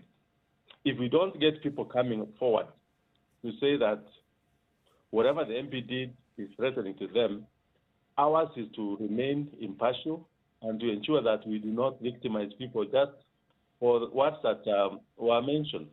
Then but it you see seems now, based on that, it seems that almost none of the cases of hate speech then would go towards any kind of prosecutorial levels. It just seems that way, because if you have somebody having said something at some point, if somebody had said something at some point and you don't have anybody who's going to come forward saying that they feel aggrieved or threatened, then that case essentially would be thrown out the window. And wouldn't then that give rise to more and more cases like this in the country, where people know that they will not be prosecuted, they know that there will be very little consequences to face, so this allows them to say whatever it is that they wish? Yeah, absolutely. And there is also another level before you even come to the level of hate speech prosecution. If, for example, somebody says something against me, the first thing is for me to ask for defamation or some form of maybe even defilement or something before you come to the level of hate speech.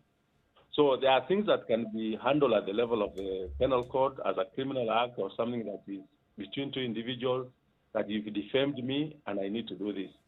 What we focus more as a commission are those cases that cross the threshold of defamation, and now they become threatening to relationship between communities, how they relate and so on. So there is also a level where we can actually deal with this issue at the level of criminal defilement or defamation cases as opposed to hate speech. Where do you see this particular case, if I can just put it right there and say, now this particular case, where we're dealing with this particular MP and what maybe have been said, do you see that there could be then a chance where communities would be incited one against the other? How would you deal with this particular case? As a commission, we have a team that is working to make sure that we establish whether the case has reached the threshold of becoming hate speech.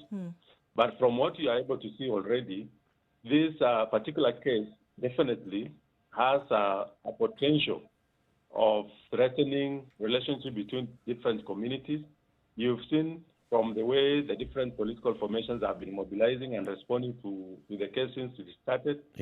So as far as we are concerned, there is definitely a potential that this can create problems between different communities. But as I said, we are yet to get as a commission the full investigation and whether it has crossed the threshold to become hate speech. Has the commission ever taken any such case to its logical conclusion? As in, have we ever seen a situation where someone ends up actually serving jail time for an offense that is considered to be hate speech? Pardon? Has the commission actually ever seen a prosecutorial process go through to the point where somebody is actually jailed for hate speech?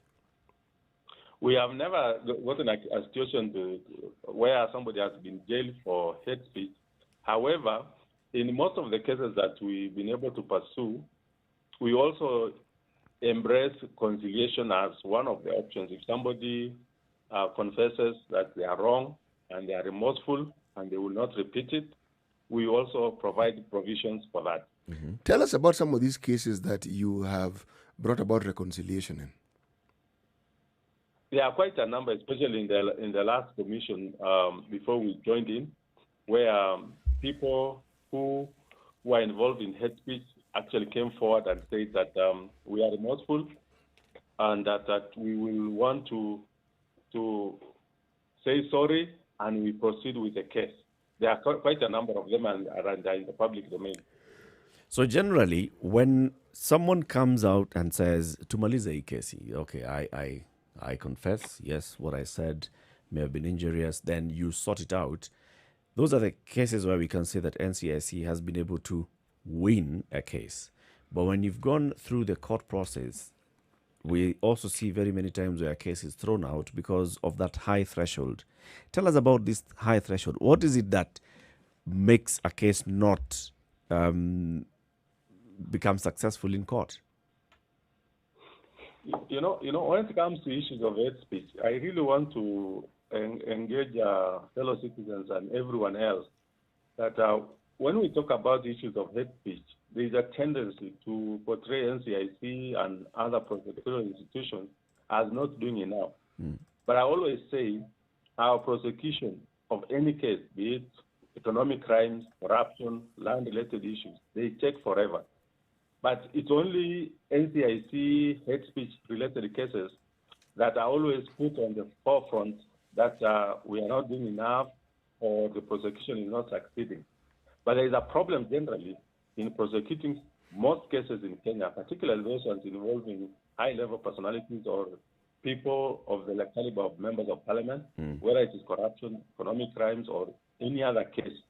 So the problem really is a societal challenge that we need to deal with, and it should not be singled out that hate speech cases are the ones that find themselves not being concluded in the manner in which the citizens expect.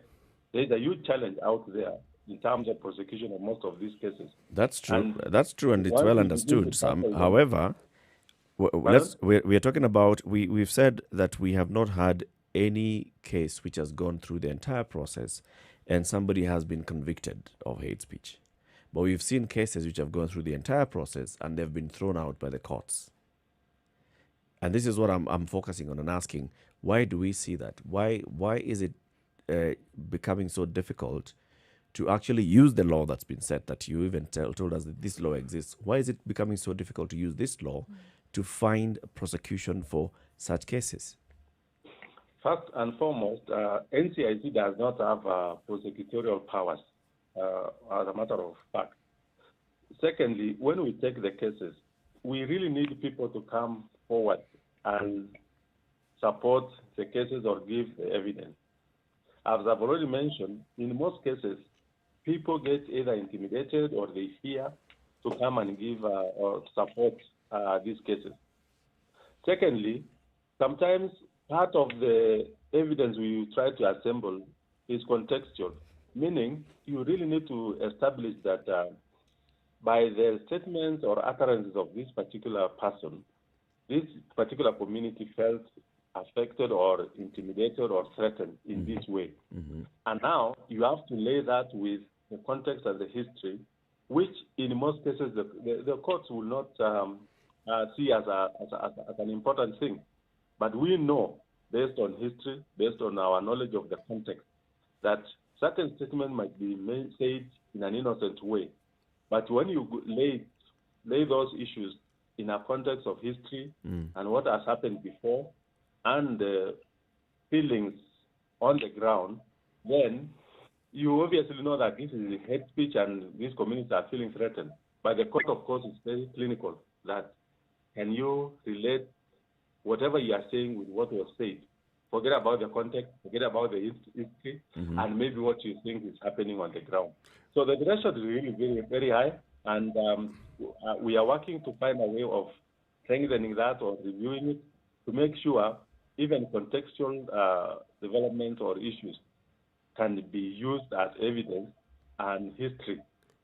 Yeah, because that is partly why we have a problem with the issues of hate speech. But Commissioner, how often have you had people volunteering to give the sort of evidence that you say would lay the groundwork for a possibly successful prosecution? We do have, first of all, our team on the ground in most of these places collecting their evidence.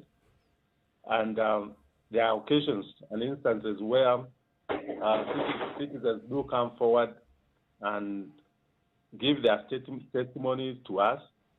But when it comes to appearing in court or coming to defend whatever they have said, they usually develop a cold feet and they disappear. Yes. So it is very hard for them to come forward. That is the clear trend, Bwana Commissioner. So if I may ask, what has the Commission thought of, or what have they planned to do to alleviate? Because at the rate things are, you will never have anybody coming forth. So what is the Commission doing to ensure that they stopped being seen? Because that's what the public sees you as, a toothless dog. What does the Commission, or what has it set in motion to ensure that they rectify this situation? We are currently reviewing the act, and it's been under review for quite some time to make sure that we strengthen that part of evidence and also how we collect it and create avenues and mechanisms for citizens to feel comfortable to come and give the evidence. But that will require cooperation with other institutions, particularly the institutions that are dealing with issues of prosecution. And also we are trying to tighten how we collect the information and ensure that by the time we get that information, we have the right background information and also how directly it relates to history. So it is work in progress in terms of the review of Act, and also we are working to sharpen the instrument for collecting evidence to ensure that we have good evidence that will meet the threshold that the prosecutorial institutions require. Does this then mean that you would have to then involve the activities of other agencies, such as security agencies, to have some of this work done? Obviously, this is a multi-agency undertaking in all cases. We work with the DCI, we work with the Office of the Director of Public Prosecution, we work with the Minister of Interior to ensure we get this information. It's never a one institution undertaking. But of course, when it goes to court, what usually comes out is that it's only NCIC, but it's always a multi-agency undertaking. When you say those words, the thing that would then resonate in the minds of many people is that we see yet another situation that will take a very long period in terms of time. And then the resulting thing from that is that in the meantime, anybody can really say whatever it is that they want and get away with it scot-free, because the process of getting into any kind of prosecution is going to take time. How would you then be able to solve that then in the minds of people? You know, we need to confront this challenge as a country, honestly and genuinely. The issue of hate speech is not really about prosecution or the legal instruments that are supposed to deal with it. We need to change our value system. We need to change how we relate with each other as individuals. As I said earlier, this is a breakdown of values. It is lowering of leadership bar. That's such that politicians engage in insulting behavior, they engage in attacking each other, and as I said, they are using it to popularize themselves and make sure that they gain the publicity they require. So the first line of defense is for us to change our value system, to be more serious about leadership, that when you are a leader, there are responsibilities required of you, and there is a certain kind of behavior that you must exhibit in relation to the position you hold. Secondly, the citizens. You've seen cases where even people are accused of corruption, or people have been accused of murder, or even hate speech. But instead of the citizens saying, this is wrong, it's not in line with our culture, it's not in line with our national values, you still get people supporting those individuals just because they are from their tribe or from their community or their leaders or their region. So that is the first line of defense. Let us settle the question of our values. Let leadership embrace what is required of leadership, and let citizens know that when a person commits a crime or misbehaves, that person should be held. But Commissioner, what is clear is that the law as it currently stands will not actually bring to fruition any of these lofty ideas that we have. But even more importantly, I believe that even if you want to change the laws, at some point it will end up in Parliament. And a good number of the perpetrators or people who've been brought into the public eye for having committed these offenses happen to be politicians. Do you see them ever passing such laws? Laws that would actually hold them accountable? That is the other issue, and as a matter of fact, we are currently drafting some regulations to make sure people who are engaged in hate speech and that kind of behavior do not get cleared to run for electoral or political office or even in public service. But as you've rightly observed, the chances of that particular legislation going through Parliament will be a big task. It will be hard for it to go. So that is the other challenge, and that is why I keep repeating and insisting. The solution goes back to us to look at ourselves as people. Once we get our values and everything settled, and citizens begin to hold their leaders to account for bad behavior, that will be a more promising route than going to Parliament, because they will not pass a law. Commissioner, I'm interested to hear how you suppose we'd go about that. Because you say it's about the citizens, about the society changing our values and raising the bar on leadership, raising the bar on how we relate with one another. One of the things that the commission, the NCIC, is supposed to do is go to the community to ensure that this is starting to happen. And you speak to us, Commissioner Sam Corner. You're a conflict resolution, governance and stability expert. You have worked a lot on mediation, on peace building, on post-conflict resolution, on conflict early warning systems. So you understand these things. How would we change as a society such that we then raise the bar and do not accept hate speech among ourselves? I'm glad you said that. You know, most of the work that NCIC does actually is not related to hate speech. We have so much that we do on a daily basis that only hate speech cases get discussed or get commented on. We do facilitate dialogue among communities on a daily basis. Just this weekend, our chairman brokered a deal between the governor of Marsabit and the CS for National Treasury about the conflict in Marsabit County, in Olpajeta in Laikipia. It was a very difficult process. It has taken months to plan and to organize. As a matter of fact, that particular conflict alone, NCIC from May to now has held 17 inter-community dialogue meetings between different groups, professionals, elders, religious leaders, and so on and so on. And we had a culmination on Saturday where the two principals, so to speak, committed to a peace process and a roadmap for that particular kind of thing. So if you see 17 meetings in one county alone, Marsabit conflict, we've been in Kakamega-Nandi border for the last 3 months. We conducted a series of dialogue meetings between different groups. Narok, name it. So our commission does so much in terms of bringing harmony, in terms of bringing reconciliation, but also promoting the spirit of nationhood and patriotism among Kenyans on a day-by-day, week-by-week, month-by-month basis. But because those ones are not issues that the media, for example, would like to highlight, whenever there is a hate speech case, that's when people remember NCIC. But we do facilitate and promote opportunities for people to live in harmony, to eliminate discrimination, to enhance tolerance, understanding, and so on and so on.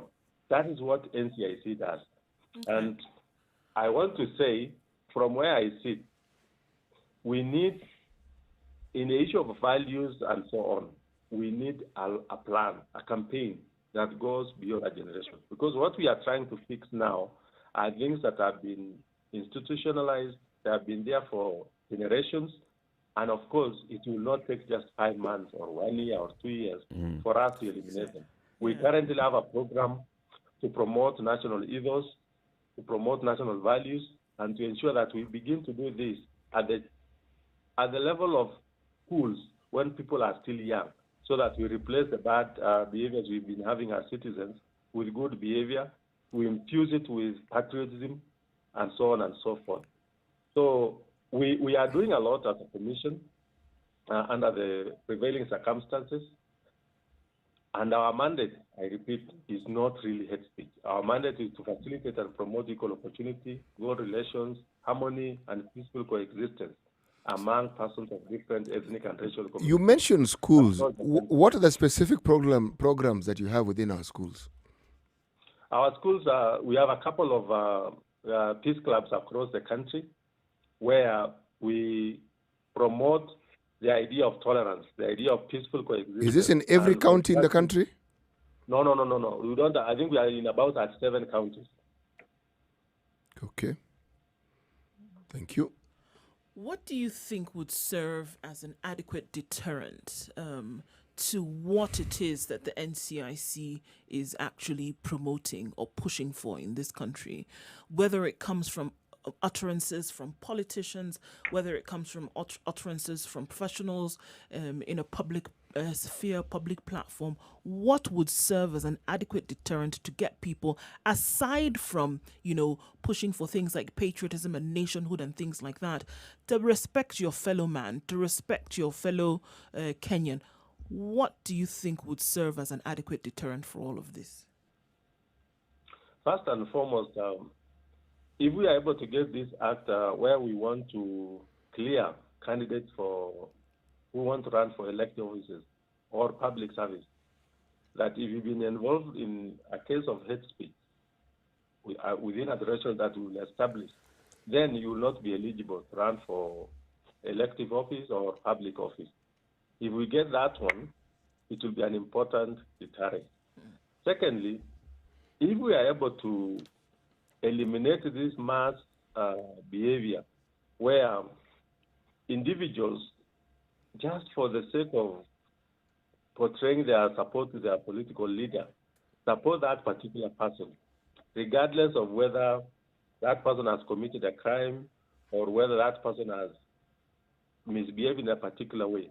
If we can enjoin citizens in those crimes, then it will enable them to be more careful in supporting people who have been involved in corruption or murder or hate speech, just for purposes of demonstrating their support as individuals. But above all, we must be fair when we are executing these cases, that hate speech is hate speech. It doesn't matter who commits it. It doesn't matter the standing of that person. It doesn't matter the political affiliation of that person. So long as the threshold for hate speech has been established, that person should be taken to court and charged. So ensuring there is impartiality in execution of these particular cases is another thing that will give the public the confidence and trust that is required. And of course, will also deter those who want to engage in it from engaging in it because they know the law will apply. And of course, if we are able to prosecute one or two cases or demonstrate that we are serious about these things as a country, then the rest will be scared of doing it. And of course, strengthening the collection of evidence amongst the citizens to ensure that they are able to provide it in confidence, that they will be protected, and even creating mechanisms where we can give evidence without necessarily somebody appearing in public. Yeah. So there are quite a range of issues that we need to tackle to ensure that this thing is settled once and for all. Well, we hope that we are going to see at least some of those issues being brought into the limelight or actually being actualized soon. This is it the third or the fourth commission now since the establishment of the NCIC, and we still are seeing the same number of, when it comes to the public hate speech cases. Yes, there's a lot of background work that the commission does in terms of bringing cohesion and reconciliation amongst communities. When it comes to dealing with the political hate speech, we still have a long way to go. And thank you very much for highlighting those issues that you've highlighted. Commissioner Sam Corner is a commissioner with the National Cohesion and Integration Commission, who are looking at the danger that lies in political rhetoric. Sam Corner, thank you very much for speaking to us, and we wish you a great day. Thank you. Thank you Great very day much, too. Sam. Thank you very much, sir. Well, keep it right here. This is the Situation Room, Kenya's biggest conversation, broadcasting on Spice FM and KTN Home, as well as on our digital platforms, Spice FM KE on YouTube, Facebook, and Twitter, and www.spicefm.co.ke. 2 minutes to 8.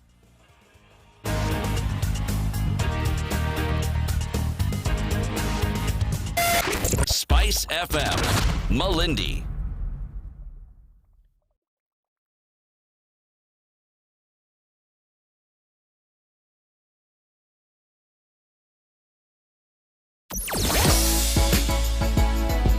Sugar and spice and everything nice. Spice FM. Spice up your life. Mature, intelligent talk every morning. Spice up yourself. All right, so in the next hour, we are going to look at Kenya's insatiable appetite for borrowing. All right, anyway, there's just one way of looking at it.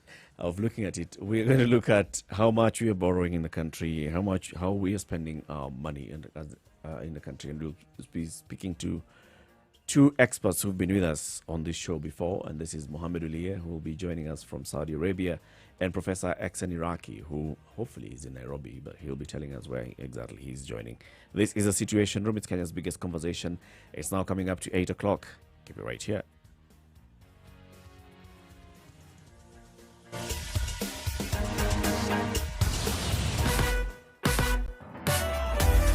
Sugar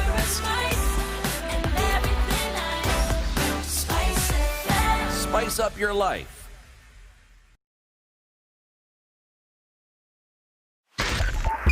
.5 Spice FM. All right, lots of things coming down around the Kisumu. city. This is because of the fact that the expressway is being worked on. So we see that happening on Waiyaki Way and affecting traffic in some areas. And we will see that the Kenya Power Company will be on quite a number of roads over the next weeks to try and sort out power lines so that that is not affected because of the construction on this road. So the already crazy traffic that you had in the morning, combine this with the expressway, combine that then with power companies and other companies doing, the power company rather, and other companies doing what they need to do to move their lines out of the way. So we see heightened traffic all the way from the Nyayo Stadium roundabout. This is going all the way to Westlands, and just because of this, Mombasa Road is building up and building up quite heavily. So from the JKIA turnoff all the way to Cabanas and then towards General Motors from there. After General Motors, you'll be fine, but then you will get to Bellevue where you will get stuck again as you're trying to get to the Nyayo Stadium roundabout, and we know what happens from there on out.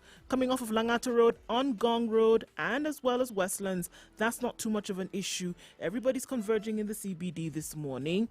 There must be a meeting that we didn't know about, but we'll see. Spice FM KE, that's how you can reach us on Twitter. Let us know if you get stuck somewhere. Better yet, if you have an alternate, let us know and we'll spread the word.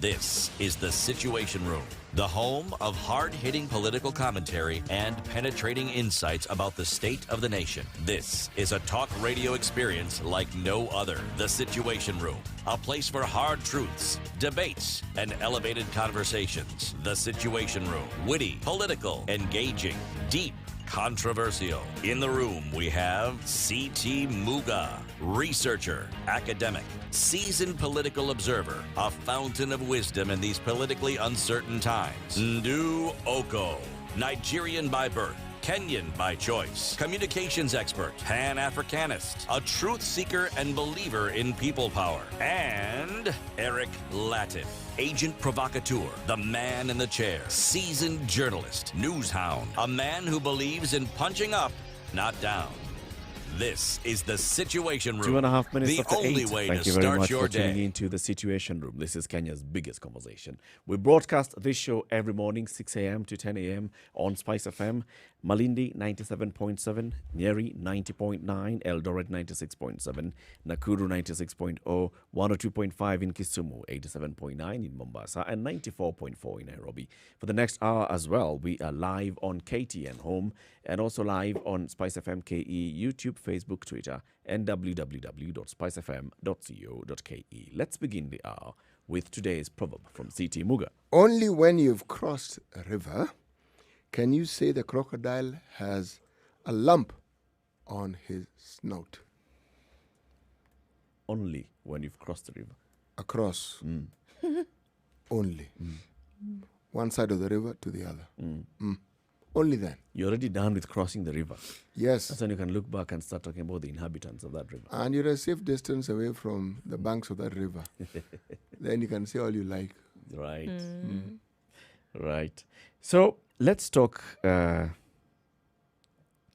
debt, shall we? A story in the Standard yesterday says Treasury eyes 1 trillion shilling loan to climb out of COVID-19 debt hole. Trillion should do it. To climb out of a debt hole. So you borrow $1 trillion so that you can climb out of a debt. So instead of the debt that we already have, we will now have added to that debt. So essentially we are being told, let us climb out of this hole by creating yet another hole. That logic is interesting, wouldn't you say? So we're borrowing from Peter to pay Paul. Yeah. I think we've added Nathaniel to it as well. There's somebody else in the running here. Yes, because that logic is something I don't understand. We already have a debt, eh? You already had a debt. And before that, you already gave the reasons. And COVID was one of the big reasons as to why this money was being borrowed, because there was there was some gaps that were left because of the fact that COVID had now made her entrance, and so there was money that was needed to fill some of those gaps. Now, what you're saying essentially that there was an even bigger hole that COVID left, and because of that, we need to then borrow some more to be able to fill that. We've never hole. lacked for reasons as to why we borrow. Eurobond 1 to 1, 2. We've never lacked for reasons. It's for development. It's a bit dizzying when you think about it, because I thought about that yesterday. I thought, okay, well, you know what? It could be for development. There could be some projects. Well, really? Well, yeah, I mean, there could be some projects that are hanging around that, that need to be which completed. hadn't been planned for before? I honestly cannot put my finger on even one of them, CT. I really cannot. But if that's the reason that is going to be given, then I think that it would just be the right thing to be able to show Kenyans that this 1, 2, 3 is actually what we're putting this money on. Don't forget that a major chunk of what was borrowed in the month of May was to actually fill a budget deficit for the previous year. Yes. Remember this? Do we remember? This is actually what happened to fill that budget deficit. Before then, we went into the months of June and July for the new budget, which already going in, there was a deficit. Yeah, this may be a bit difficult to understand unless you go back to the very beginning when this particular government took power. We had something that this country wasn't accustomed to speaking about or experiencing. It's called a surplus. I thought you were going to say the truth. No. But okay. The surplus was the truth then, also not very difficult to accept because we've been bombarded with debt after debt after debt to the point where we believe we've always been in debt. Yes, we have, but we had a surplus. The sum that has been touted from time to time was 4 billion. Not shillings, dollars. Surplus, we had. Remember, that particular government, as we like saying in this particular studio, was also known to have done something we never thought could be done. We had amassed sufficient resources to actually ensure that we could meet our budgetary needs. What we have now is the complete... let me rephrase it. What we have now is the nightmarish proportion of the worst case scenario that you could ever imagine. So we are now borrowing 1 trillion shillings in one financial year. Yes, we are. Right? In addition to what we already owe. In the first financial year under the Jubilee administration, we only borrowed about how much? 326 billion shillings. Only. In 2013, 2014. Only. That's how much we had borrowed. After we'd extinguished what we found. Right? So now, 7 years down the road, we are borrowing 1 trillion shillings in a financial year. Yes. In a 3 trillion shilling budget. Yes. With a capacity to raise locally about 1.4 trillion shillings. Yes. Right? How do you like that maths? Already, we've been told by financial experts that out of the money that we are able to raise in any financial year, about 900 billion goes into repayment of loan. Yes, it does. So you're borrowing 1.4. Oh, that's before we invited this new loan that we're about to acquire. Yes, of course. And before the repayments for that start kicking in. Anyway, let's just expand this conversation. Let's bring in the experts and the big guns on this. And the first one to talk to us is Mohamed Ulie. Mohamed Ulie is a senior analyst with the Saudi Arabia Monetary Authority. Mohamed Ulie, good morning and thank you very much for speaking to us. Thank you very much, Eric. Good morning, Spice team. Good morning. Mohamed, you look like you're in a very nice looking, that's a very beautiful background you have there. Yes, it's a good place to be. Better than Kilmero, where you are, I think. It's better than the King Hero Institute, right? And the next person to speak to us is Professor Exen Iraqi, economic analyst and lecturer at the University of Nairobi. Professor, good morning. Good morning, how are you? Very well. Well, thank you. I'm not in such a good place myself. No? Well, I'm working very hard in the house. It clearly looks so, Prof, because you're almost wearing a hoodie. And you can see on my face, I'm very serious. We can see on your face, and the hand on the side of your face is actually lending to this belief. That's a serious posture, Professor. I am thinking about crocodiles. Don't insult it until you cross the river. I saw one yesterday, but I didn't like it. No? No, crocodiles have not been known to win beauty pageants, so... But they win competitions while eating. Oh, yes, they do. They're Yes, good they eaters. Getting straight into this conversation, Mohammed Wilia, yesterday, when the news of the 1 trillion shilling plan, the plan to borrow 1 trillion shillings in the next financial year came up, immediately you went onto Twitter and you said, finally, net borrowing is 1 trillion shillings. No one listens. Wait for the implosion and blame game. No one listens to who, Mohammed? Well, Eric and the team, there have been a few people who have been making a lot of noises over the last 5 or so years. And, to the extent that we've been declared unpatriotic, I think there are a lot of people who have seen what's going on in terms of our debt numbers has not been good. And it can only lead you to, somewhere that is not good. You can't do a budget deficit of over 8% for 4, 5, 6 years and expect to continue to survive. So at some stage, it's going to, you're going to come to a cliff, and it will lead to default, as I said. So these things are very simple. You borrow 8%, 1 year, 2 years, 3 years, 5 years, and ultimately it can only lead to a bad place. So this is something that came, I think, on the 9th of September, and it's a normal process that we go through every year. It's called the Budget Review Outlook Paper, BROP. I hope, Eric is not listening to the way I'm saying it. It's PROP or BROP. The thing is that it has to be approved by Cabinet by the 30th of September, and it is the beginning of the budgetary cycle for 2021-22. So basically, what we've seen is that they have adjusted the numbers. It's still not very clear. It's not a normal document. I would say that we can do proper analysis, and we know the reasons why that is the case, because the numbers don't look good. Then you don't get full information out of it as we should. And it's part of the PFM Act, requirements that this is done. So what would we be going into this kind of cycle? You've said we're borrowing over 8% year on year. The outlook, as you say, looks like we're clearly heading towards default. So why would the people at the National Treasury, why would the head of the National Treasury and the head of government approve this kind of move? Well, Eric, that's a good question, and the answer is not easy. Well, the obvious reason is that we have problems, and we seem to think it's a revenue problem.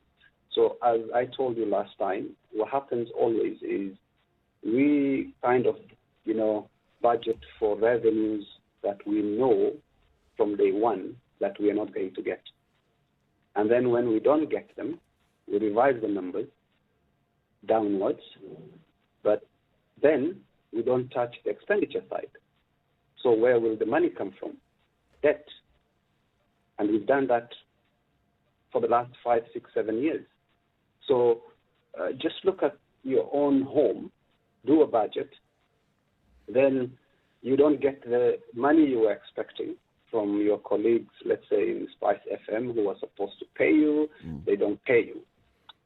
But then you continue to have your expenditure plans as they are, then that shortfall has to come from somewhere. And that's why I told you last time, when the budget, we were doing the analysis of the budget with you, that the deficit that they show every time they do the budget is never going to be achieved. It's going to be way over because the revenues are overstated.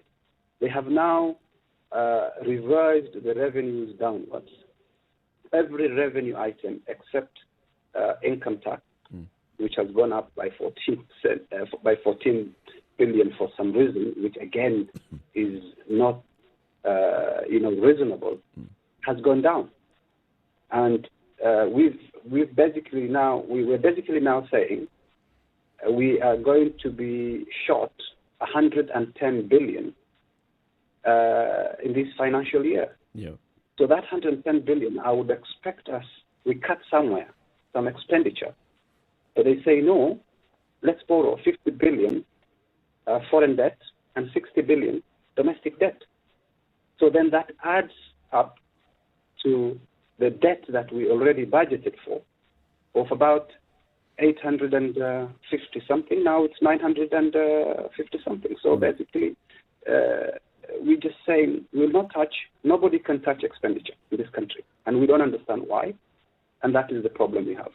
We must continue living the way we live, but we shall finance this through debt. Professor Iraki, as we talked about the new financial year's budget, we also had this conversation with you. But just looking at this BROP, as Mohamed Ulia is telling us, what are your views on this in terms of the move by the government to continue borrowing and to raise that borrowing to about 1 trillion shillings? I would ask a very simple question. What alternative does the government have? For about 5-6 years, we have been crying wolf, and everybody has been complaining about debt. Now COVID has come, and that is our moment of truth. So I don't think, in my opinion, we can stop borrowing because we need that money. Look at the alternative. There is the taxes. How do you raise taxes when a lot of people have lost jobs or have lost their businesses? The alternative is to reduce the government expenditure, as my friend were here saying. But that would probably mean laying off a lot of government workers or government employees. Any politician would never want to do that. I think we need to look at very practical ways of reducing our debt. And I guess one of them is to reduce the waste. I want all government officials like me to be driving a bit so that we can use less fuel. We can use less money to buy cars. Mm-hmm. We also need to tame our appetite for corruption, because a lot of money goes to waste when money is pilfered through public offers. But I think the best way to deal with debt, because inevitably we cannot live without debt the way things are, is probably to start thinking our development model in a different perspective. We cannot develop like China or South America or US and so on. We need to come up with a more concrete development game plan. For example, who said that we must come up with certain projects to be like developed countries? Can we come up with our own projects, unique projects that are suited to our socio-cultural perspective? So while my friend Weria says that we are going to get into a hole because of debt, I don't think we are going to get into it. Things are going to balance them out. And one way to balance things out is to talk about debt the way we are talking about it. And I'm hoping that we should not be the only people talking about it. There are people who want to be president in 2022. Can they also start telling us how they are going to deal with debt? So that debt is not going to be something to be discussed in Spice FM, but it should be a national agenda. It should be at the forefront of national discussion and national discourse. Because debt is not just going to be paid by you and me. Even future generations are a stakeholder. That is my informed opinion about the state of debt in this country. Professor Iraki, I see us hurtling towards, kind of like what Mohammed had said previously, hurtling towards a situation that might be very difficult then when it comes to then defaulting on some of this, because the money coming in is not adequate to fund the country and as well as take care of these debt payments. Looking at it very plainly, what are we looking at? What essentially would happen? Because it seems that in most cases, for the things that you're talking about, that you're describing now, in order for them to happen, that those in the positions of making the decisions are going to have to feel the pinch before something is actually done. Don't you see that coming to light before something is actually done? That is why I'm bringing in the political leaders, because they are the people who decide on how much is to be borrowed. If you remember a few months ago, or maybe last year, the parliament raised the debt ceiling up to 9 trillion. You and me and Weria don't decide how much this country is to borrow. It is the politicians, the people we vote for, who decide how much we are going to borrow. So it is the same people who must give us a debt solution. And they don't seem to be confronting that problem or seeing the seriousness of it. If by bad incident this country starts defaulting on its debt will become more serious because our interest will go up. So somebody must bite the bullet and start saying this is a national problem. We must start confronting it. But Prof, that's why I'm not talking about debt, but giving a solution. Prof, just listening to what you're saying and even what Mohamed Ulia is saying, it appears like those who are making those decisions do not see a problem with the debt.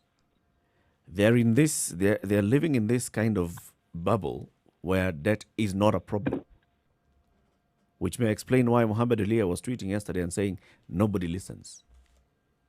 And interesting, it's not just Kenya where debt is a problem. It is a universal problem. Even the U.S. has reached a 3 trillion debt by now. But the question I've always asked is, what do you use that money for? And I think at the time Kenya started demanding that you have been borrowing this money for this period of time, start showing us the return. If you have been putting that money into projects, if you start seeing the projects, if you start seeing new jobs being created, if you start seeing more people paying income tax, you start seeing more people paying VAT. So I think at the time we stopped talking just about debt, but see the return from debt. Because when we're here or when John or everybody else borrows money, you put it into some use. And you cannot keep on borrowing money indefinitely. At one time, you start becoming self-reliant. So I think what voters, you and me, should be demanding is that we have been borrowing money. I think at the time we started putting that money, or we start seeing the results from that money that we have been borrowing. Because I don't believe that money has just been going down as drain. It must have been put into some use. Mohammed, how do you demand? How do you then make these kind of demands on government? One of the things that we're often told about is that, this money is borrowed for development projects. How then do you demand accountability from government to say that, show your people then what it is that you are working on? If you're saying that this money is being put into development projects, show us the infrastructure, show us the roads, show us the hospitals, show us the schools, show us. How do you then demand beyond saying the words that I'm saying now to make sure that you're seeing value for this money, essentially? I think that's a good question, but before I answer your question, I would want to respond to what Prof said. And this is unfortunate because every time we discuss debt, the issue of, America is also borrowing. Japan, remember the famous Japan quote comes up. We have to understand that the U.S. and Japan are wealthy countries. That's the first thing. The second thing is that they borrow in their own currency. Now, we are going to borrow this year about $400 billion in foreign currency, in U.S. dollars. We have a huge foreign debt. And as I said before here, every time we're in a position now where every time the shilling depreciates by 1 shilling against the dollar, we are adding up about 30 billion to our debt. So remember, we were at 101 just a few months ago. We are now 108 to the dollar. 7 times 30, we've added 210 billion in less than 6 months. So you cannot compare that to America, which has the dollar as the reserve currency of the world, and where nothing happens in terms of foreign currency risk. That's one thing I really have to say. What worries us is not even the size of the debt. It's its composition, its mix, its duration. You have to look at the who we owe the money to. It's not concessional debt. It's commercial debt. So we are not looking at only the size of the debt. Now, coming back to your question, I think it's too late. It's unfortunate, but I have to say this. It's too late because it's no longer about where do we cut. We are going to pay 1 trillion shillings in debt repayment. We make about 1.5 trillion. And you can see the circumstances with COVID and everything. That number is not likely to go up. So with only repayment of debt, we pay counties. That's all the money that we collect. What about the rest of everything else we're supposed to do? So it's not even about now where do we cut, politicians. And look, revenues are not likely to go up until after elections. Every time we go into a general election, there's a dip. So don't expect anything to come from somewhere. So now we are in a position where we're in a debt trap. We have to borrow in order to survive. And that line will soon be closed because people who are lending you money will discover that you are in distress. I mean, if you look at the reports posted somewhere on social media yesterday, the guys who look at who is likely to default, and I think we are now number 5, behind Lebanon and Ukraine and Greece and all the countries that have problems. So we are in a big problem. And there has to be a national conversation on how we are going to survive this. It's going to implode. And that's a fact. So let's take a break and then come back and look at how then we can have this national conversation and how we can put those who are in positions of leadership, who are making these decisions to account. We are speaking with Mohammed Elie. He is a senior analyst with the Saudi Arabia Monetary Authority, and Professor Exen Iraqi. He is an economic analyst and a lecturer at the University of Nairobi. What we are discussing this morning is Kenya's debt. Is this an impending implosion in terms of our debt? Taking a quick break at 26 minutes past 8 o'clock right here on Spice FM and KTN Home. We'll be back shortly. This is Kenya's biggest conversation, The Situation Room.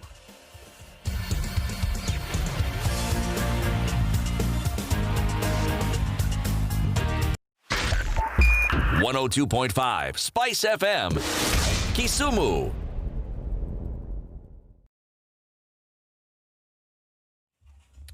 We're going to see those partly cloudy conditions for most parts of this morning in Nairobi, going to highs of 26 today and coming down to a low of 13 later on in the afternoon. Nakuru is mostly sunny at 16 degrees, going to a high of 23. We'll see partly cloudy conditions in Nyeri, currently at 16 degrees, going to highs of 23.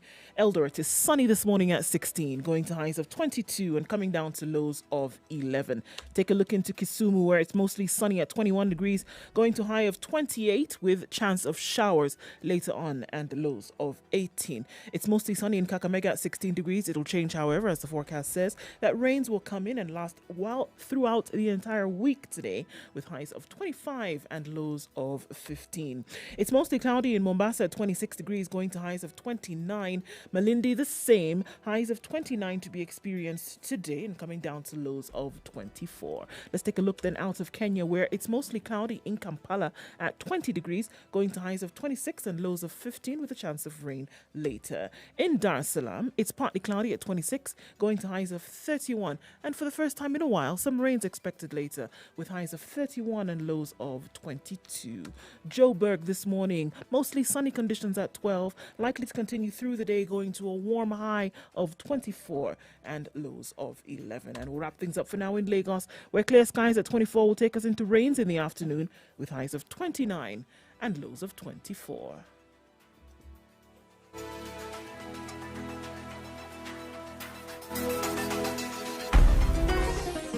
Chilled Spice.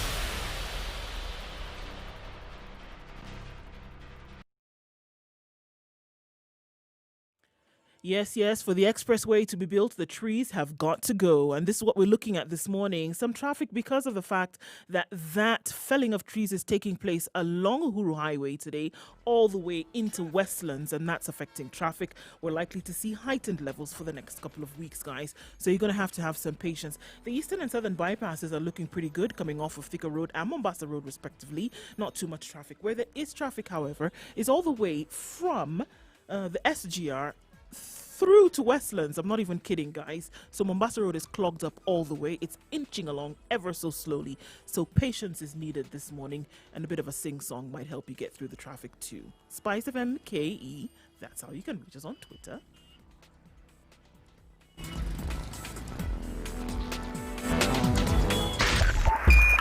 Spice FM, Nyeri. Sugar and spice and everything nice. Spice FM. Spice up your life. Mature, intelligent talk every morning. Spice up yourself.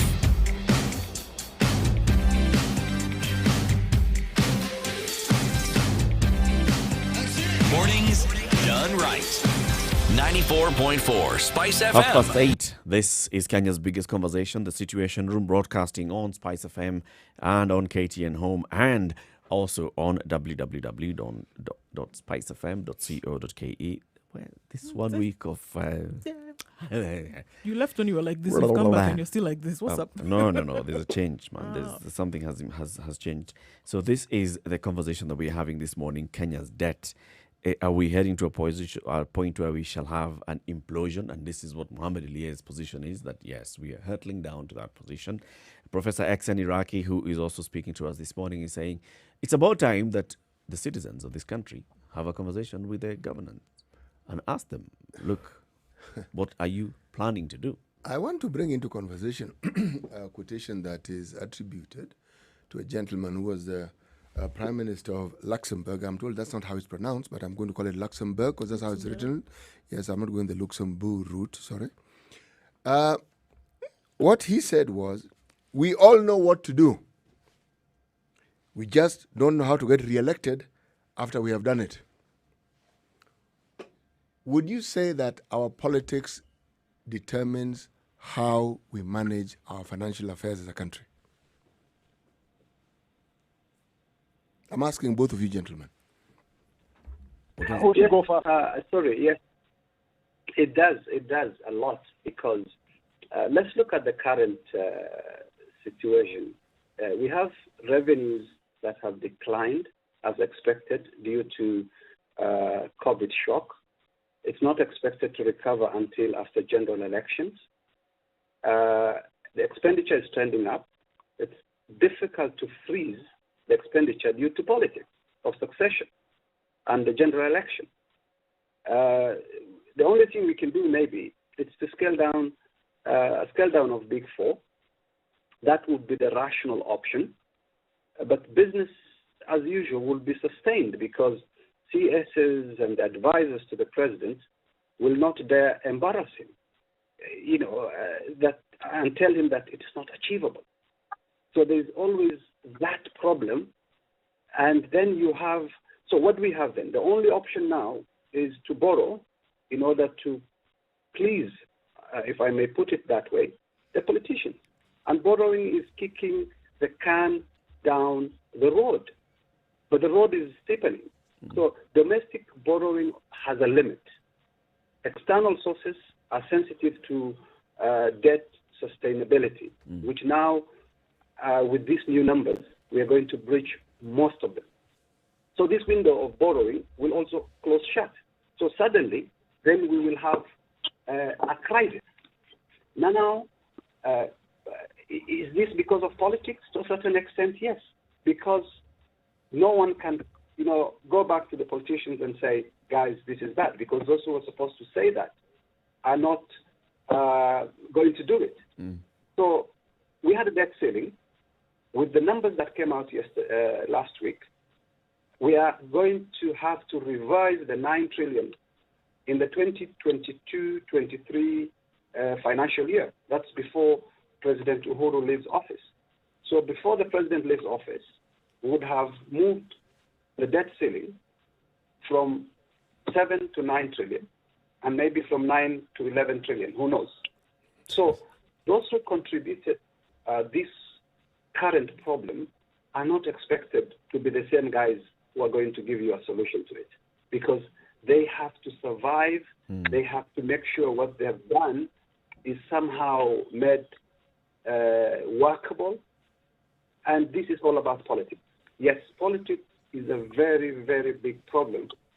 And that's why we said, the Constitution said, and the Public PFMA Act says that the debt office, for example, has to be independent. It is not. It's still part of Treasury.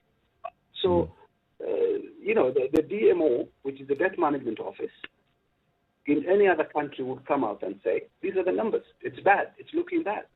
But they can't say that now because, again, they're beholden to politics. So, yes, politics is the biggest problem. And it's the reason why we are in a debt crisis.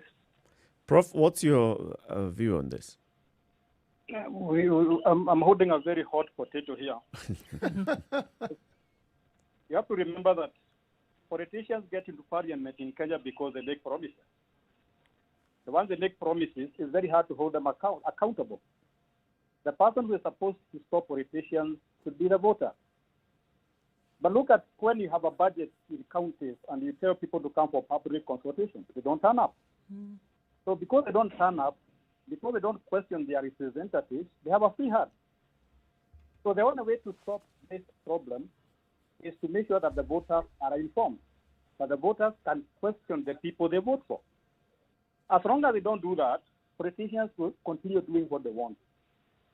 Number two, I think at the time we started disengaging politics and economics. In Kenya, they are tied like Siamese twins. Look at a country like Italy. Government after government, maybe 40 governments since the World War II, but the country still continues growing. But the reason is the voters are very informed. The voters can question their arrest.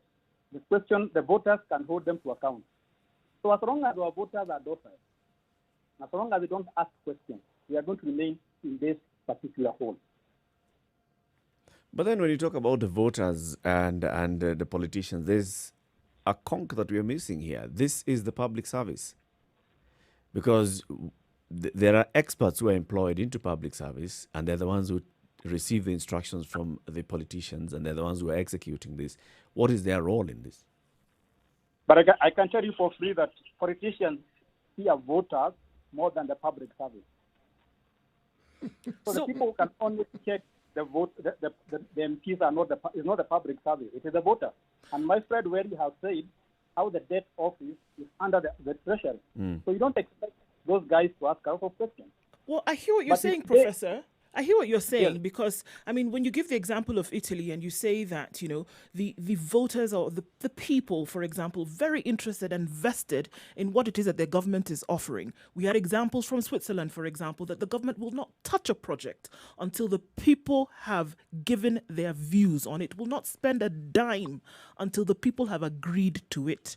And also realizing that the voter actually is the one with the power. So are we not looking at a situation on this side whereby the politician does not actually want the voter to know all of this information because it gives them a power then to be able to make a decision in the future? Is that what we're looking at here? But surprisingly, public consultation is the constitution. But the voters don't go for public consultation.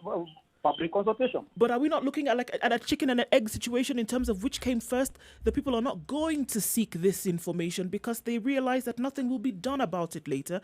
So there's a certain kind of apathy that has set in. So nobody will really go because they realize that, all right, even if I come and participate, publicly or otherwise, it's not going to be taken into consideration on a national platform. So awaken the voters. Let them realize what is at stake in the decisions they make. Let them see that what they consult for makes a difference. That is in the constitution. Because if you let the politicians and leave them the way they are, they'll do what they want. So eventually the starting point is the voter. Let me show you up a bit. Okay. There was a time I was taking a walk in one of the streets in Jackson, Mississippi a few years ago. And I found a meeting. And I decided to stop and find out what was happening. It was a public consultation about naming a street. Are you getting what I'm saying? Yeah. Naming a street. That is how serious voters are in other countries. After all, the politicians don't use their own money, their pocket money. They use our money. So how can I pay taxes and I don't follow how it is used? So I think the voters need to be educated to realize that once they pay the taxes, that's not the end of the story. They should be mad that money should be put in the right use. And one of the best ways to do that is to make sure that they vote into parliament, women representatives, MCAs, people who can stand for their rights, and people who can do what they're supposed to do after they have been elected. But what happens after we vote these guys in? We stop, we leave them, they do what they want. But if we are always vigilant, they'll do the right thing, including managing the public debt. But from your own point of view, Prof, what is it that makes the voter behave the way the Kenyan voter is behaving? Why is I the think one Kenyan of the- voter? One of you has explained very well that they have realized that whatever they do, it's going to make no difference. But we just need to have one or two counties, one or two MPs record, one or two MPs record, and then the voters will realize they have some power. And once they realize there's some power, it is going to be contagious. Politicians will start behaving. After all, who else can control them apart from voters? There was a time the president could control the MPs because he decided when the parliament would be dissolved. So politicians were always in fear. Now they have the freedom to do what they want. So the only person remaining to control them is the voter, you and me. There is. But also, yes. sorry, Please go ahead, sir. If I may. And some of you are behaving, some of you are responding to my comment as if you don't vote.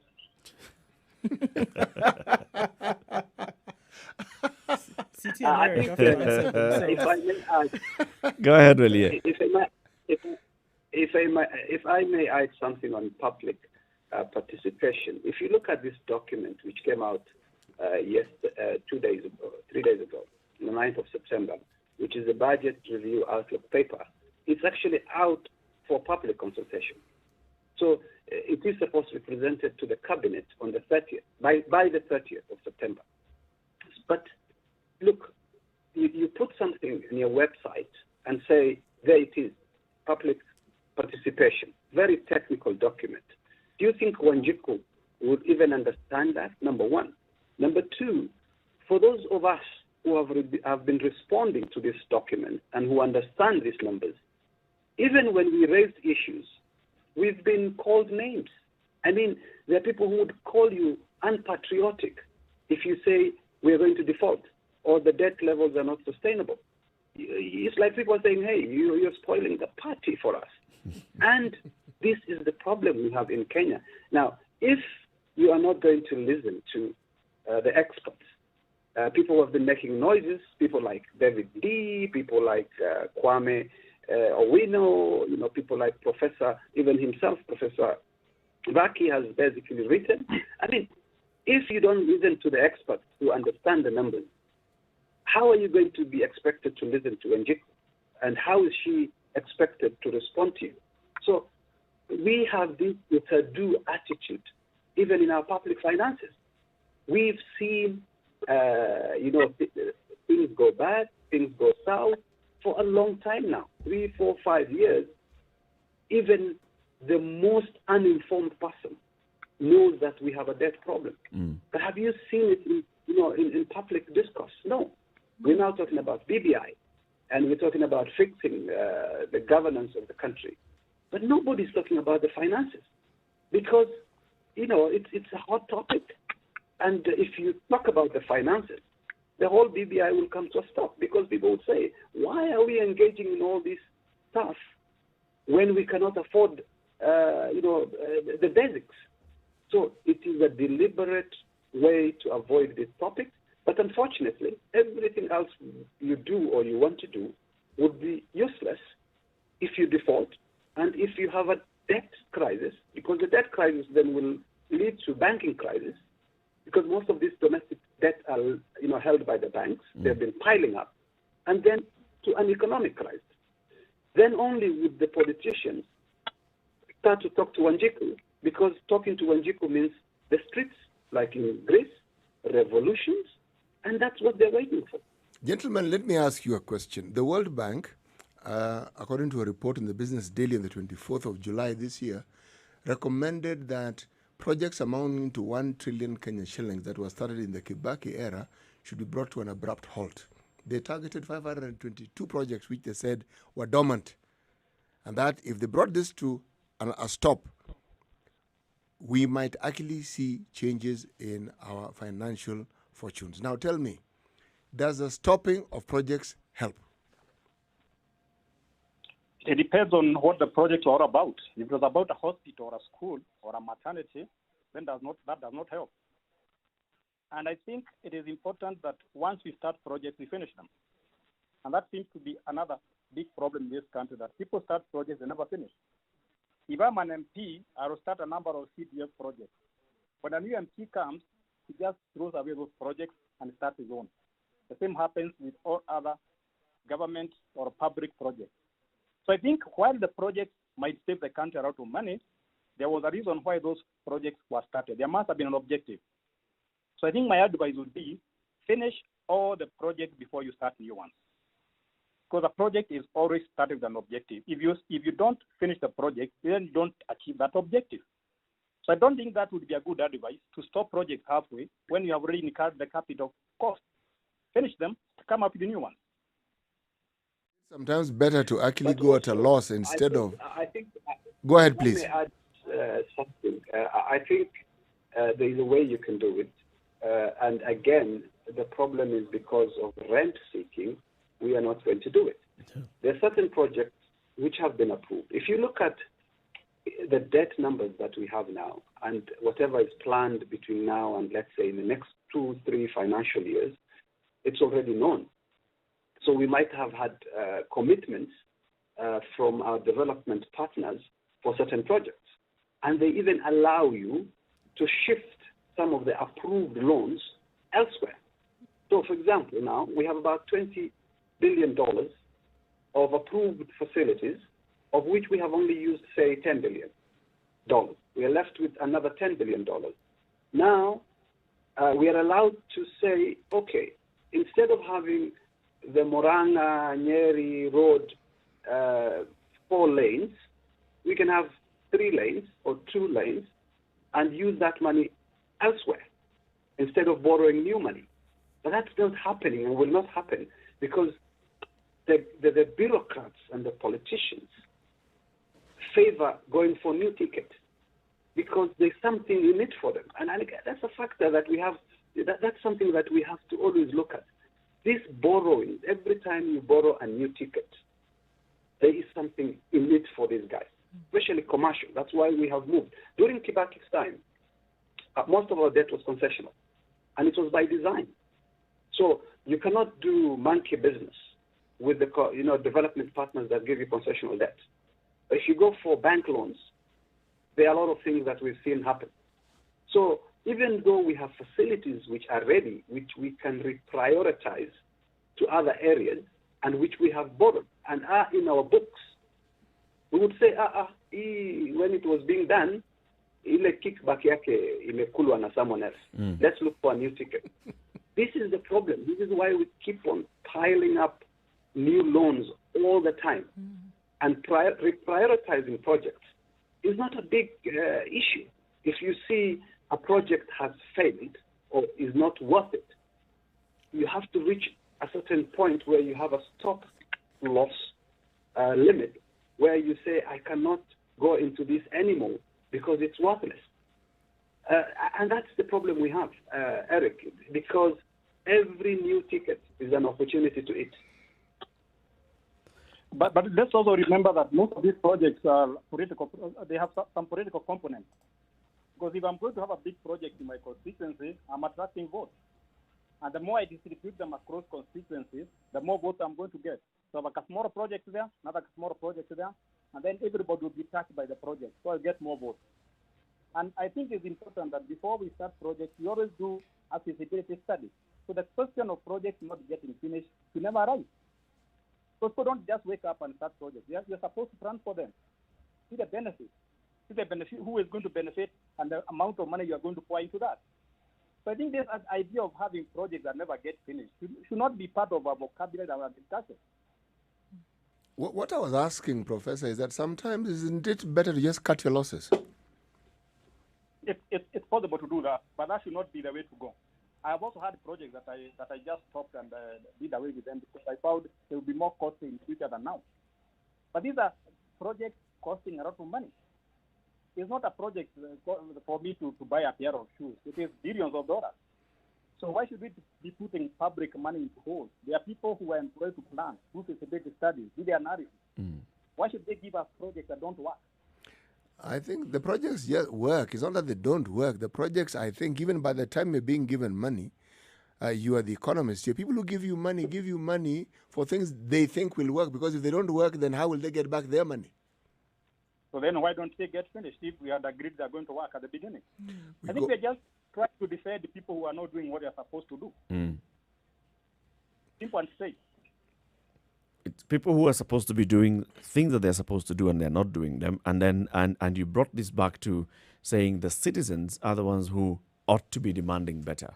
What's the role of the civil society? You know, because we're talking about a citizenry that may not even have access, for example, to this particular document. Now, Mohammed Elia is telling us the 9th of September, this document is published on a government website.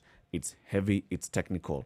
Only a few people would be able to look at it and would be able to understand exactly what it means.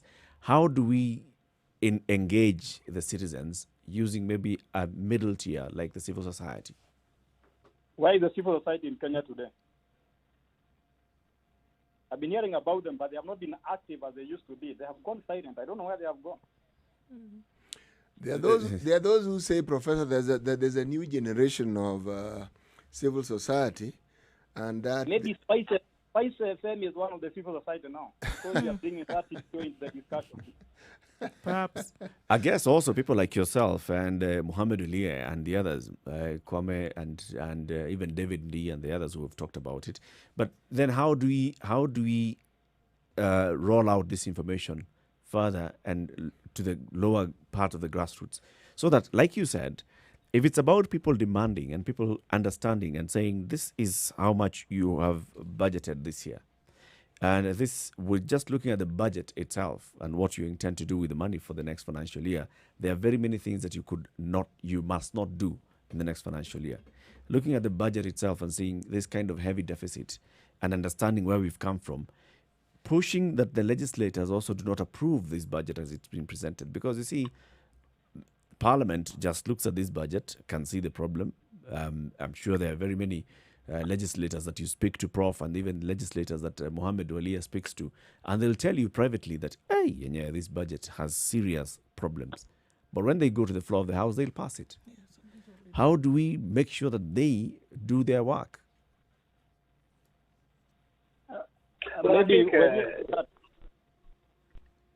I think we have a problem, as I said, throughout the budgeting process. I mean, budgeting starts with the formulation stage, then you have basically the adoption stage, you have the control stage, which is the office of the Auditor General.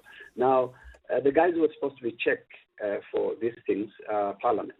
And unfortunately, again, there is the pork barrel, which they add something onto it instead of cutting, because whenever they complain, they're only complaining because certain parts of their constituencies, there's nothing in it for them. And once they're given, they keep quiet. So I don't expect Parliament, honestly, to be a good check for these things in Kenya, especially, because these are people who are self-interested, and you can give them 10,000, shillings in the toilets, and you can pass whatever deficit levels that you want. Mr. Ali, is there evidence to support that particular view, really? Which one? That they take money from the toilet? No, the 10,000 shillings in the toilet. Yes. MPs have confessed. And it's documented. And yes. It is known in the public they have domain. said it on camera and said, 10,000, was it a minimum or was it the going rate? Well, it was a specific transaction. It's been handed over, it's been taken, it's done. Okay. Gentlemen, I think I find a question for both of you here. Now, what we're looking at, I mean, it has become so easy to talk about these huge figures. But to be honest, this is not child's play. This is actually what is happening in this country as we speak about it today. Moving forward, what really needs to happen? Obviously, the ministry, the treasury, for example, they know exactly the big mess that the country is in at the moment. But realistically, to be able to get out of this with at least minor burns, what needs to happen right now? Who should start? Go ahead, Professor. I think Professor will give you probably some time, and Eric, in the interest of time, because we have other meetings, quickly, what I'll say is that we have a problem. We are in deep problem. To get out of it will not be easy. We need to restructure our debt.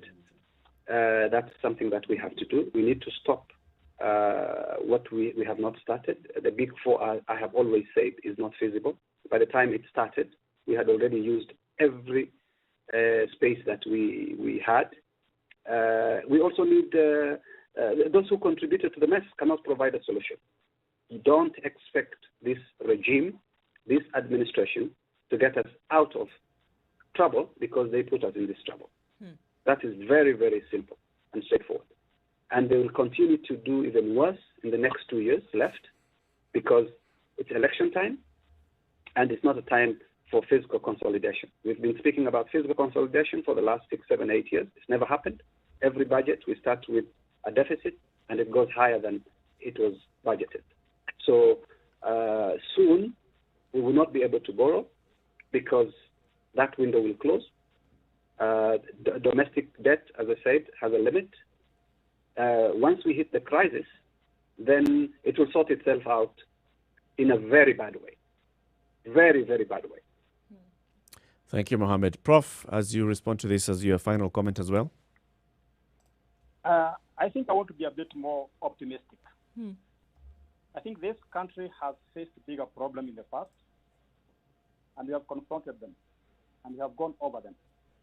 I think if everybody in this country, from the presidency, the MPs, the judiciary, the ordinary citizens, confronted the problem of debt the way we confront other problems, we can go over it. Because one of the things that we must do immediately is to start with, is to bring economics at the front, we take economics at the back. Not that way, but we bring economics at the front, then we bring politics at the back. If things were looked that way, I think we are going to start seeing a change. Because nowadays, everything is about politics. Then economics and business comes back. Yet the same politician, the same political leader want money. So let's stand the other way, bring the other way around. But any decision we make in this country, from your home, to start from, does it make economic sense? Once we see economic sense, then we can look for political sense. I think that is going to make a change as we approach 2022, because it is 2 years to go and everybody is talking about politics. When are we going to start working? When are we going to focus on economic issues, which are as important as politics, is not more important? So let's bring everybody aboard. And I want from today henceforth, the people contesting for 2022 should start telling us how they are going to solve our public debt problem. That should be the starting point. Very good. Thank you very much, Professor. Professor Hexen Iraqi is an economics lecturer and analyst and lecturer at the University of Nairobi. We was also speaking to Mohammed Uliye, senior analyst with the Saudi Arabia Monetary Authority. Thank you very much, gentlemen, for joining us. And thank you very much for tuning in to the Situation Room this morning, this hour. We were live on KTN Home between 7 and now coming up to 9 o'clock. We want to say a very big goodbye to our audience on KTN Home. We'll be back on KTN Homes tomorrow morning, 7 a.m. to 9 o'clock. But the conversation continues on Spice FM 94.4 in Nairobi, Mombasa 87.9, 102.5 in Kisumu, 96.0 in Nakuru, Eldoret 96.7, Nyeri 90.9, and 97.7 in Malindi. Because in the next hour, we will be looking at the politics of the country. We have gone into politicking. Is it too early to start politics? Is it the BBI just one way of just getting the whole country into the political season and political silly season, as we call it? Well, keep it right here. Join us in the next hour. Thank you very much for speaking to us or for watching us on KTN Home. Spice FM, Nyeri. Mature, intelligent talk every morning.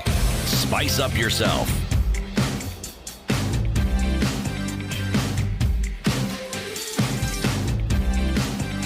Mornings done right. Well, yeah, so it's coming up to 9 o'clock. This is Kenya's biggest conversation. We'll be opening up the phone lines for you to join us in the next hour, 0719-012-600. That's 0719-012-600. Also, remember, you can join the conversation on our social media platforms, Spice FM KE on Facebook, on Twitter, and on Instagram. And the question we'll be asking, is it too early to start the politics? Right?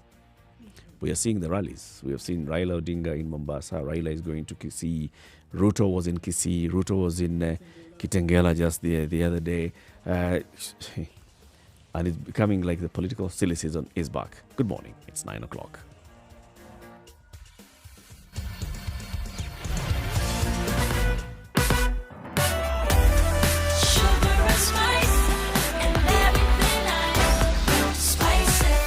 Spice up your life. 94.4 Spice FM. Okay, so we see this Nairobi. long trail of traffic all the way from Mombasa Road to Westlands. So what we expect this morning and for mornings to come over the next couple of months. So what we will be seeing. So again, guys, just brace yourselves for this one. The southern and eastern bypasses open for that you can use this morning. It'll take you a little bit longer, but you won't be stuck in traffic. So that's a good thing. Yes.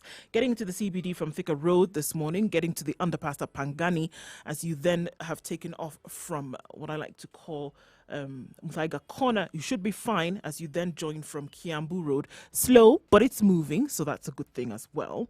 And the CBD within also looks good. Outbound in all directions is also looking pretty good. It's inbound where everybody's converging today. Uhuru Highway is moving very slowly. But again, this is what we expect. We're still in the middle of traffic hour, late for a Monday morning, but we're still there all the same. Let us know what you see, where you might be stuck. We may be able to help you get through with an alternate. Remember, the bypasses can be used this morning. Spice FM KE. That's how you can reach us on Twitter.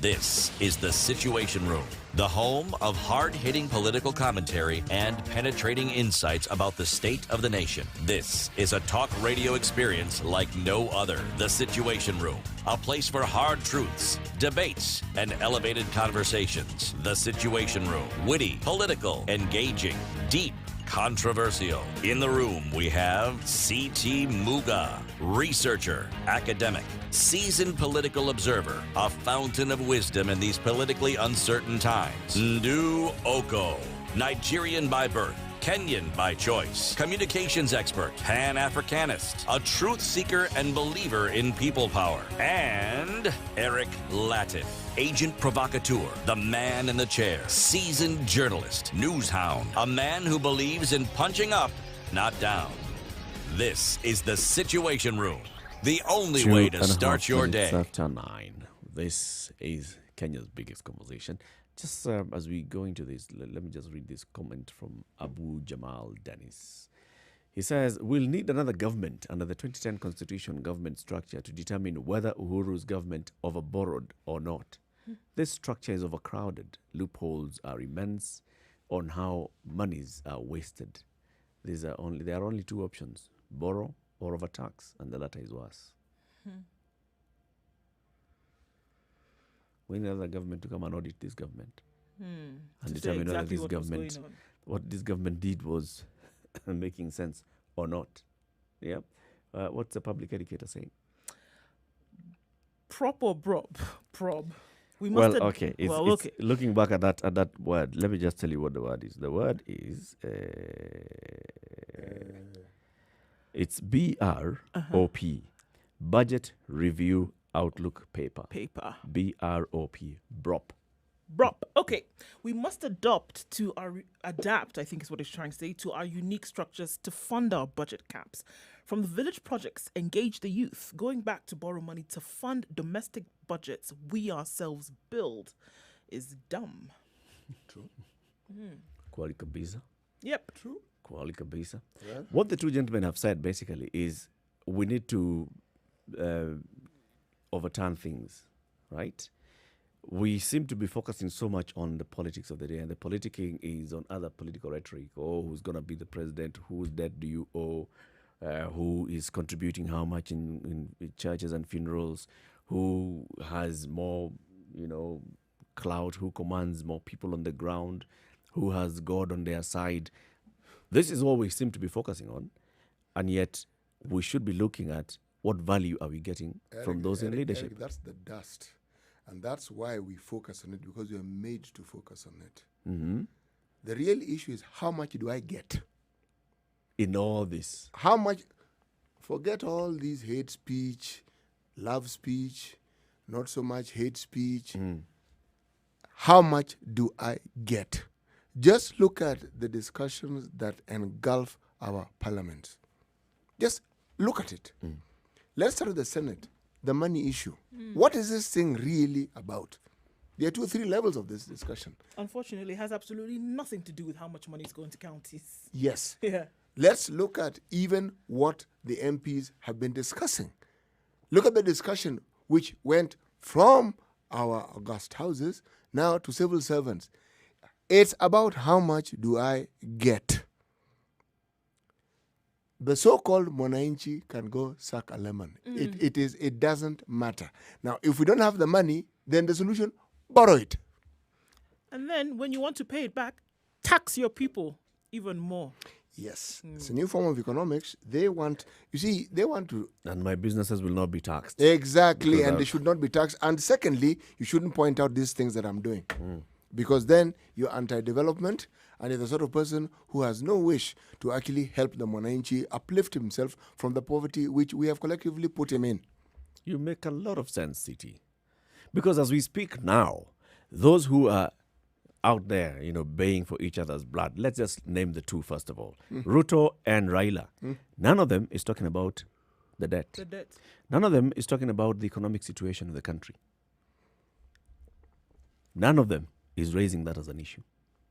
So the dust that we are being fed here is, all this other rhetoric that they are going, because they know that a budget of 3 trillion shillings means that you are not going to reduce. Remember what Walia said?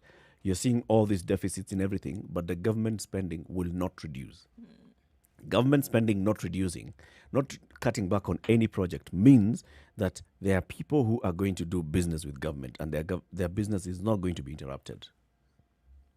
It also means that the projects are not really the issue. They are not the issue. The projects are a channel. That's why, come sunshine or they will rain, not be they touched. must. Yes, and they must continue, because the World Bank has told them categorically, guys, you have around 3,900 and something projects going on.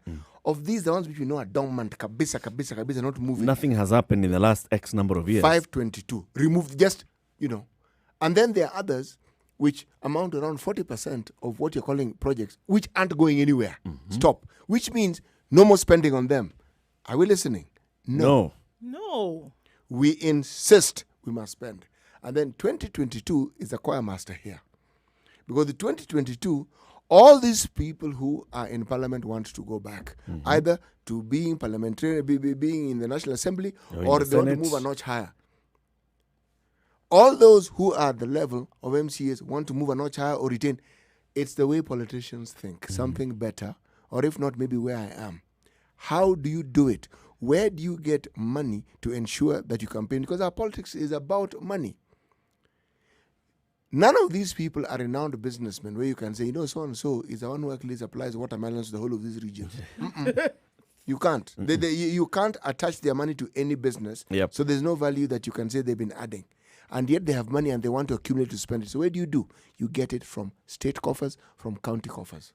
That's where you get it from. From this budget. From this budget. That's where you build this arsenal of funds that you will require for the election. So everything else is smoke. Borrow 1 trillion shillings so that we can finance the election. So that we can see what to do with it and how much everybody can get. So, at the end of the day, anytime there appears to be some issue, I don't look far. It's about money. I just need to understand what aspect of money it's about. I'm not going to tax my brain thinking about it's all about the money. Looking at some heavy duty academic logic behind it. Our politics in this country, Pesa. Money. Pesa. Money. So right now, with this whole talk of 2022 BBI going around the country, forgetting about COVID-19 and the COVID-19 protocols, and addressing the people and in all the political rallies, it's all about seeing how much you can acquire. Yes. And it's about you. It's about the person. It's not about the country. It's using the people and telling them, it's about people as Wanjiko, it's about the hustler, it's about absolutely. The people are the sacrificial lamb to get you to where you want to go as an individual.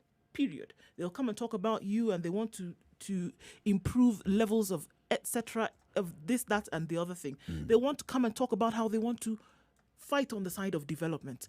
So that in a moment you're in a trance where you think, actually, yes, this individual is actually here for the good or the better good of this country. And then now you give your vote as the proverbial red stew that Jacob gave to win over Esau, right? That's what you do. And then once you realize what's going on, you've already been stripped. It's done. It's finished. Because they also blind you at that point and they don't want you to realize where the power actually lies. Because then you could come to the realization, just like what Professor said, is that, you know what, it would be great if you could bring down expenditure. Lo and behold, a smaller vehicle can actually get you from point A to point B. It is actually possible that you don't have to use such a huge amount on fuel every week. It's possible. But how scary would it be for a politician if the people in the country came to the realization that, you know what, we could make a little bit of noise, we could clamor a little bit more to realize that we could actually bring down expenditure and you don't have to use so much money on individuals that could actually be going towards the betterment of the country. It's a mystery, isn't it? You know, but it could actually work. I've never visited the country of Japan, but those who have told me something very interesting. I mean, I was told many things, but the thing that I found particularly interesting, when you look at these huge, massive guzzlers that they manufacture, They don't use them. They don't have them. They're very few. Exactly. They export them. They export them. They don't They use export them. What they have are these matchbox type cars, okay? These teeny little things, you look at it and you wonder, can you fit in? And actually, surprisingly, you do fit in. And it takes you from point A to point B. Voila. Nicely. Even a bigger mystery. You're just sniffing at fuel. Well, and their public transport system works. Yes, and then they've now brought in these lovely electrical cars where you just charge it. Then you charge your phone. Like a phone. Yes.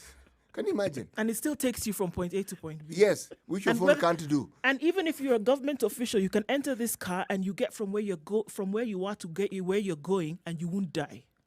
You know, there's an element that has been introduced into our politics here. And this is something that has been discussed at great length by thinkers and people who like commenting on everyday life. The person I'm referring to is a gentleman by the name of Thomas Friedman. Thomas Friedman is a columnist, a prolific columnist, has won Pulitzer Prize 3 times. He's somebody who talks a great deal. And there's something he talks about. It's called the politics of dignity. And with it, the converse side of it, the politics of humility. And then he introduces the politics of humiliation. Why am I bringing humility and humiliation?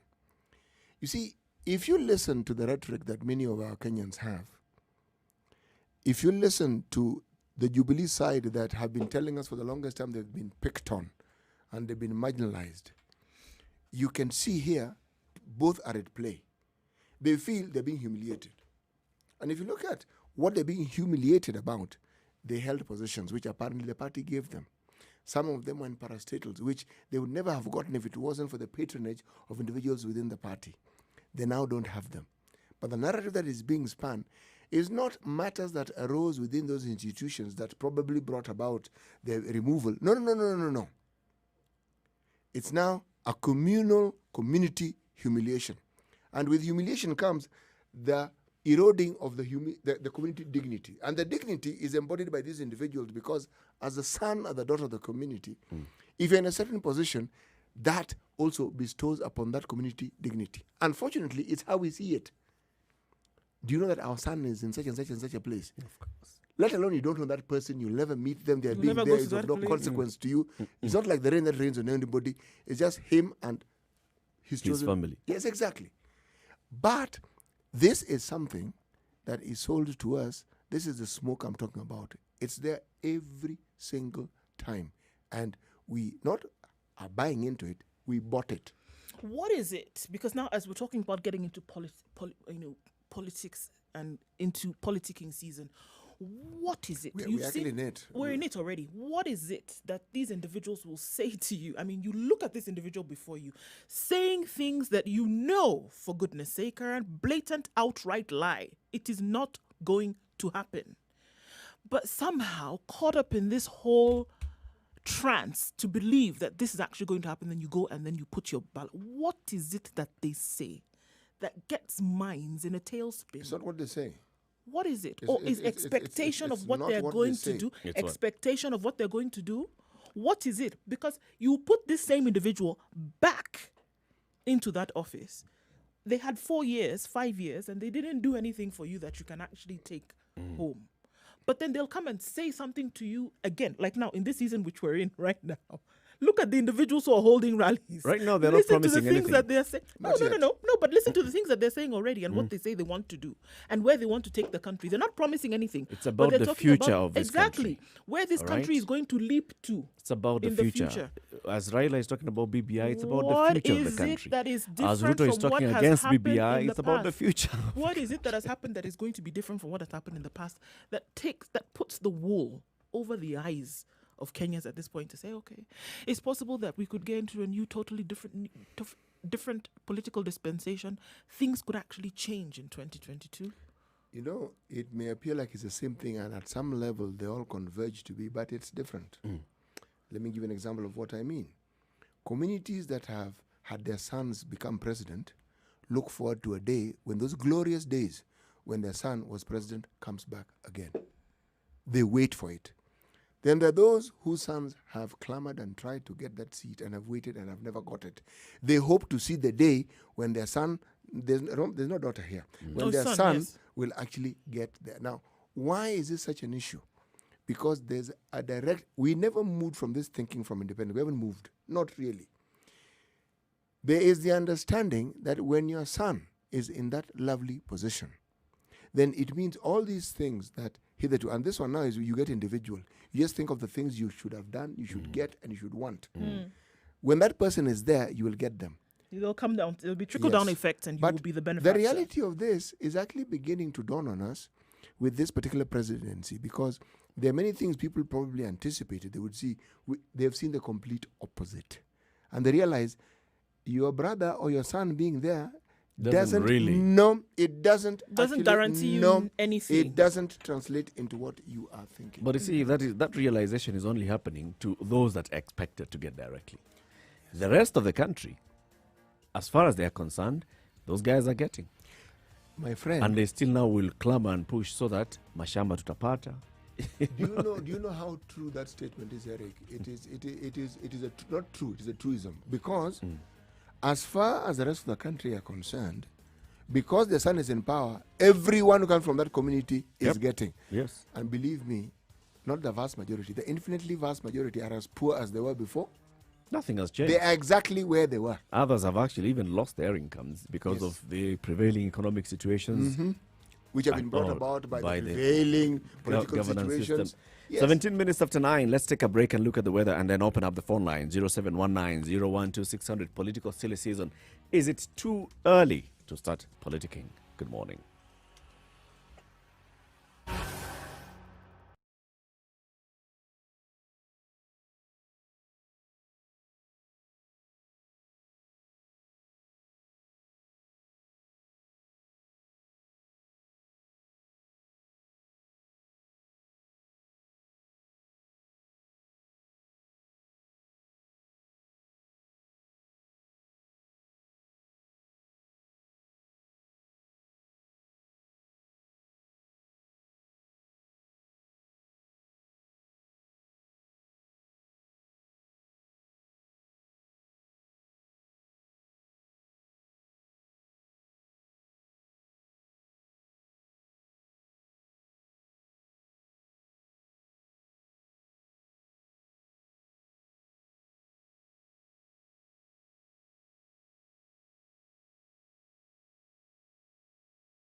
The sun is speaking The to ourselves weather. in Nairobi this morning, currently at 19 degrees, going to get to a warm high of 26 today.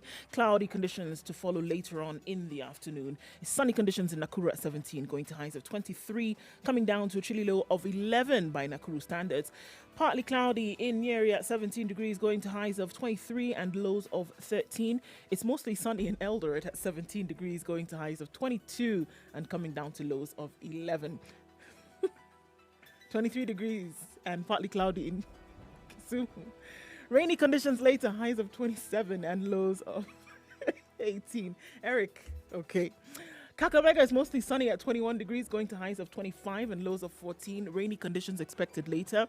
Partly cloudy in Mombasa at 27, going to highs of 29 and lows of 24. Malindi is partly cloudy at 27, highs of 29 and lows of 24 as well. Let's step out into Kampala and look at partly cloudy conditions at 22. We'll go to highs of 26 and a chance of a shower. That's going well into the week today. Dar es Salaam is promised showers this afternoon with highs of 31 and lows of 22. Mostly sunny conditions at the moment at 27. We'll take a peek into Joburg, where it's mostly sunny at 14, warming up, and highs of 24 and lows of 12. It'll be a rainy afternoon in Lagos, going to highs of 29 and lows of 24. We'll take a last look into Europe, where it's sunny in London at 12, going to highs of 28 and lows of 11. Paris is sunny at 15 degrees, going to highs of 34. A warm day today in the French capital, with highs of 34 and lows of 16. Finally, it's Monday morning in New York, 27 degrees and going to highs and staying at that high of 27 actually, coming down to lows of 13 with partly cloudy conditions through the day.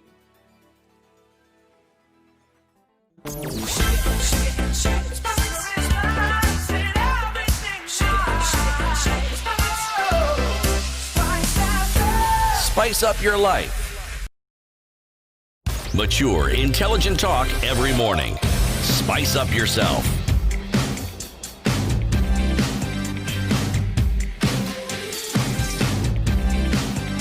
Mornings done right. 94.4 Spice FM, Nairobi. 1 minutes after 9. The issue is about politics. So we've seen it started, it started just subtly having meetings. The deputy president hosting people at his residence in Karen. The former prime minister hosting people at home or attending. Francis Atoli hosting people. Over Easter and other meetings taking place. And then they never stop, Eric. And then they just started moving out and now being, he was passing by and then there were very many people on the road. So he had to stop talk to these people. and talk to the people. Next. He was passing by. Who now? Next, passing by, don't the worry. deputy president has gone to his ranch. To somebody in a restaurant. Gone to his ranch in Taita Taveta. Just passing by. Then people come to visit him. Then he's like, okay, now that you guys are here, let's talk.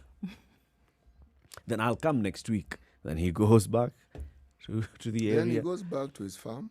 He was passing by. That. And then now we see, it's become full throttle. The former prime minister, the leader of ODM, was in the coast soon after the deputy president had done a tour of the coast.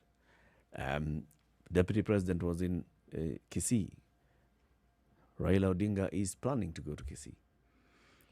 And it's picking up speed. And then we're seeing the political rhetoric that's coming from those who are said to be supporters of the deputy president and what they're saying. And then those who are supporters of Raila Odinga and what they're saying. Then we're also seeing this happening.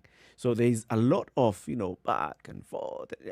So basically we just going into politics. But amidst all this, even as people have these political maneuvers and thinking and planning, there's the hope that there is a long-term plan and there is an even greater hope that it will work. Because with all this planning, the complete opposite of what you anticipate may happen. This is politics after all. And usually people plan with themselves in mind. If this happens, I will get this. If this happens, I will get this.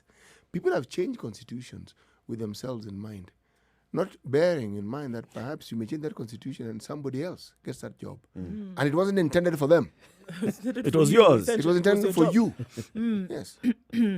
So even as we consider some of the politicking that we see, there's yet a new generation that we need to consider. Every 5 years, there's a whole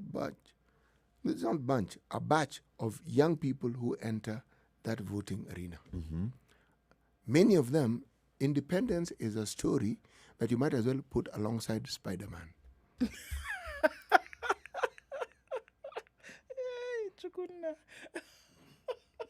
Now Njuguna has come into the story again. Okay, Okay, so it was Spider-Man. Let's go to Sami.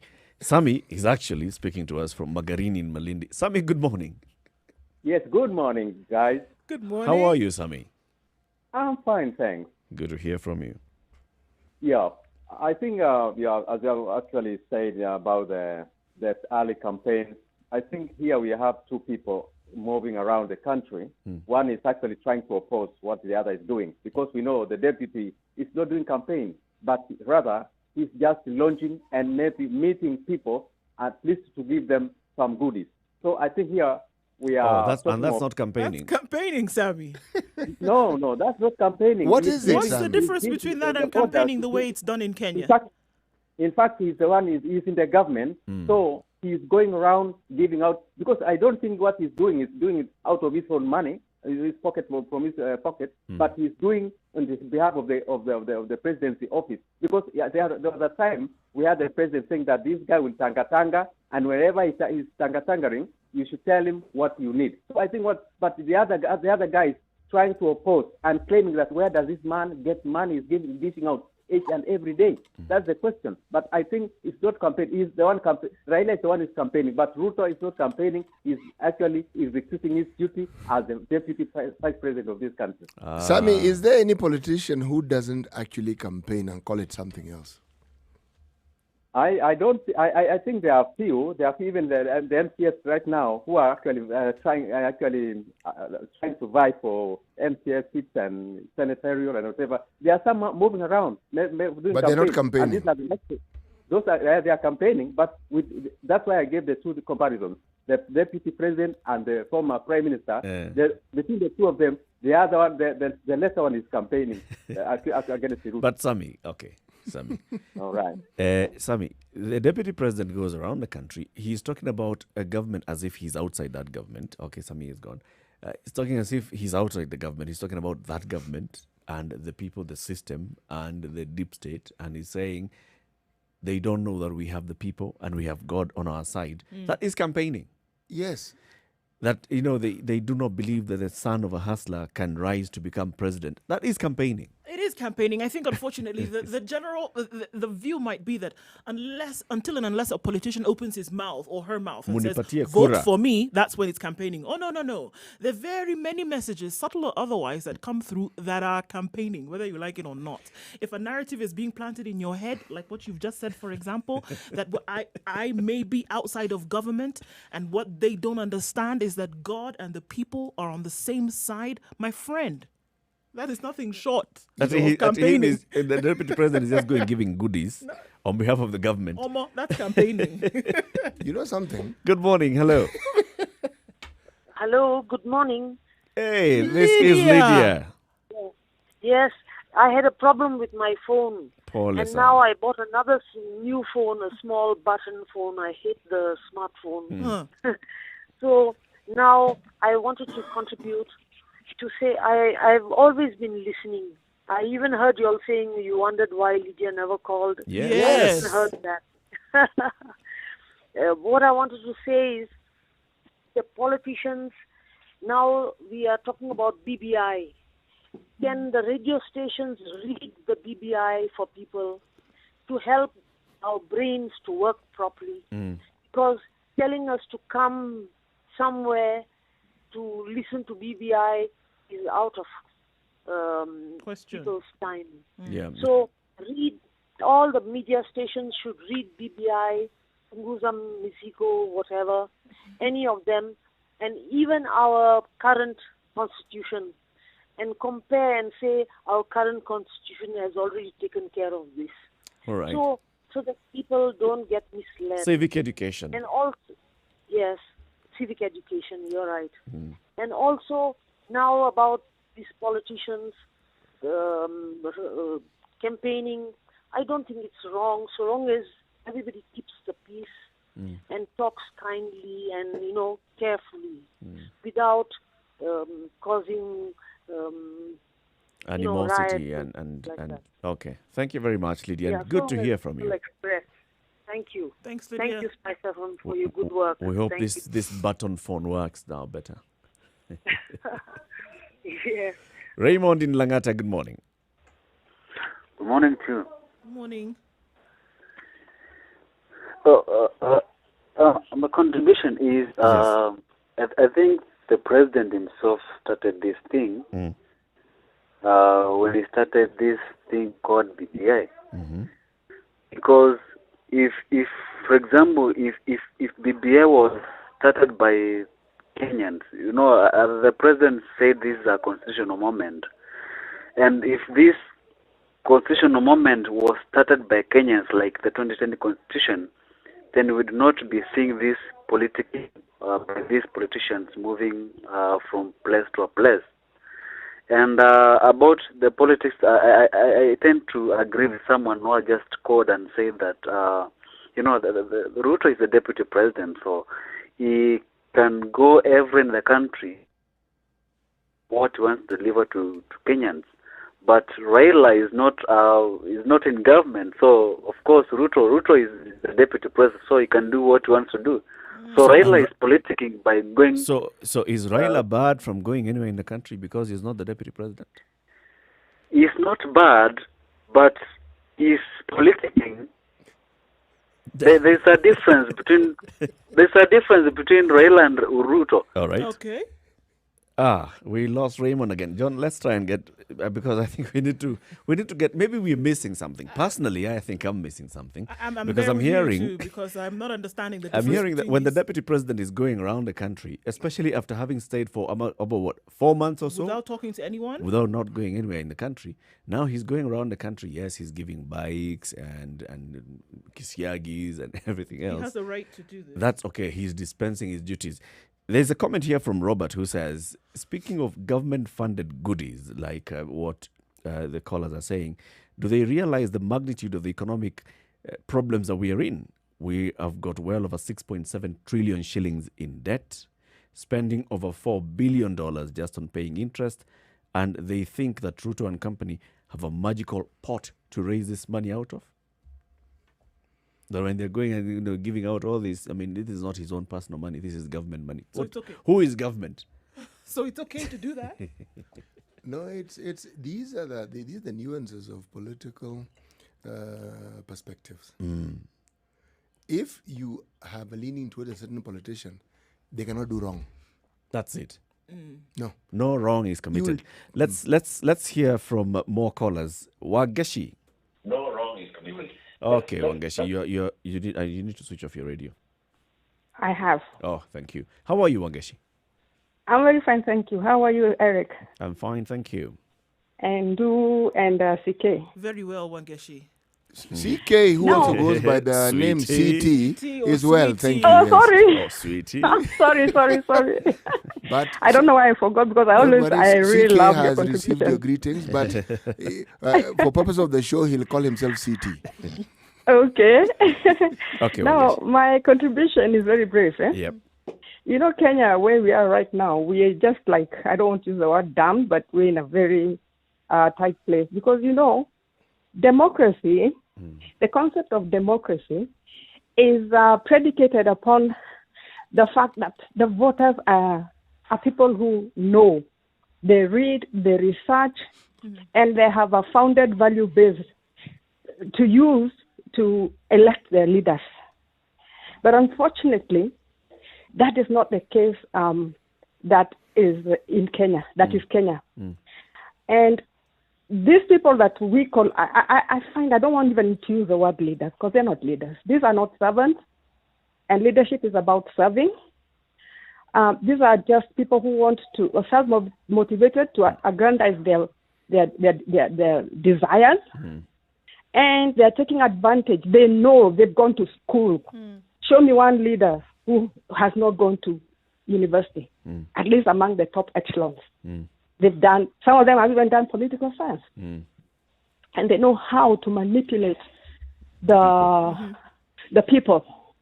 So they're going to come in the name of democracy, making the populace feel empowered. And people who are suffering, like Kenyans are suffering like right now, especially economically, are so desperate they're out to grasp at any cost. So these leaders pick a cost. And then they come and hype the vulnerable populace. Because if you have not had breakfast, if your wife quarreled you in the morning, because anakwambia wewe ni mwanaume bure, wewe si kama baba acheng jirani, that man is so broken in spirit, and he will grab at any straw. So when a politician comes along and starts hyping them, they will see Messiah. So what we are developing in the nation right now is a messiah cult. Yeah. And, you know, it's so unfortunate because it is not going to work because somebody says, I used to listen to Dr. Phil, and he said, the predictor of the future is the past. So Kenyans are not asking themselves, this leadership, all of them, they have not been able to deliver. Right now, you're talking about public debt. They have not been able to deliver. If they didn't do what they did, they had opportunity to do. And I'm talking about all of them. I'm not Sichagui, Wote. They're all in the same cauldron. If they've not done it in the past, nothing is going to make them do it in the future. What's going to make them do it? This is my question, because I continue to ask myself, politicking or not, campaigns going on, what is it that these people are saying to Kenyans that still makes them believe that the future will change? That's the thing. There's nothing, Gus. You're not saying anything. You see, right now, the most important thing, let me tell you, I'm so grateful you brought the public debt thing, big topic, because that is what is important. And none of them is talking about that. Why are they not talking about that? Because they are the ones who put us in that public, problem in the first place. Yep. So if they talk about that to the populace, they are going to expose themselves. Owning up to their own mistakes. They will be owning up, and that is not going to help them in any way. Thank you, Wangeshi. Thank you very much for your contribution this morning. Okay, Karibu. Let's hear from Irongo Amos in Kisii. Mwalimu, good morning. Good morning, Eric. How are you? I'm fine. How is Kisii? You know Kisii now is a battleground, eh? It is. Ruto exit stage left. Enter Raila. Map point South Nyanza. Ruto gathers crowds without masks. Raila comes to do the same. Mm-hmm. We are just watching. Anyway, my contribution is that let me borrow from City. City likes talking about for the longest time. Now, for the longest time, politicians in Kenya have learned to mobilize emotions from citizens, and particularly from communities. And they've also made it look as if all times can be in time.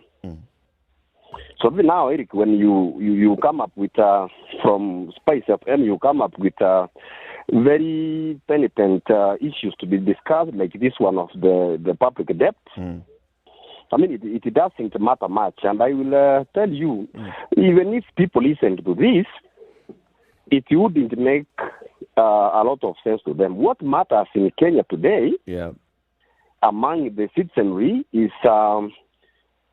I love Raila. He comes from my community. I love Ruto. He comes from my community. I love this. He should be in power. He should be in power. This one should not be in power. That's what matters. Now, so maybe I don't know what miracle is going to happen, but I want to challenge young politicians, and that would be my contribution.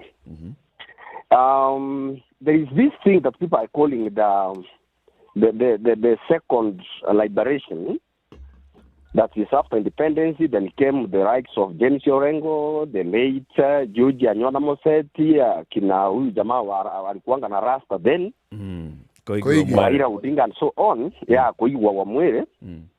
These people really suffered, and at least we got some political space. And by the time Kibaki was coming to power, that government seemed to have done a few things, especially performed well economically. Now, I'm challenging these young politicians. If they would, Akina Oscar Sudi, Akina somebody called Silvanus Osoro from South Mugang constituency, to stop dancing to the tune of these enemies. Let them come back, Akina Sakaja, and say, let us liberate our nation from public debt and from bad governance and from bad politics, so that we can form something that I saw Akina Orengo and the late Enoch Nyankea Magara having, something which was called Muungano wa Mageuzi, so that we can liberate our country. Otherwise, we shall be talking, our campaigns will always be there, BBI will come and pass, and we shall be back to the same roots. Thank you very much. That's my contribution. Thank you very much, Mwalimu Irongo, and have a good day in Thank Kisii. you. Have a good day too. I'm up to be back. I've been sick, but I'm all right. We are very glad to hear you're that you're better. good. Thank you. Thank you. 0719-012-600. Is it too early for this political campaigning? Is it too early for political campaigns? That's what we'd like to know. Let's take a look at traffic and then come back and continue this conversation. 0719-012-600. Also, you can post your comment on Spice FM KE, Facebook, YouTube, Twitter, or Instagram. Good morning. It's 20 minutes to 10.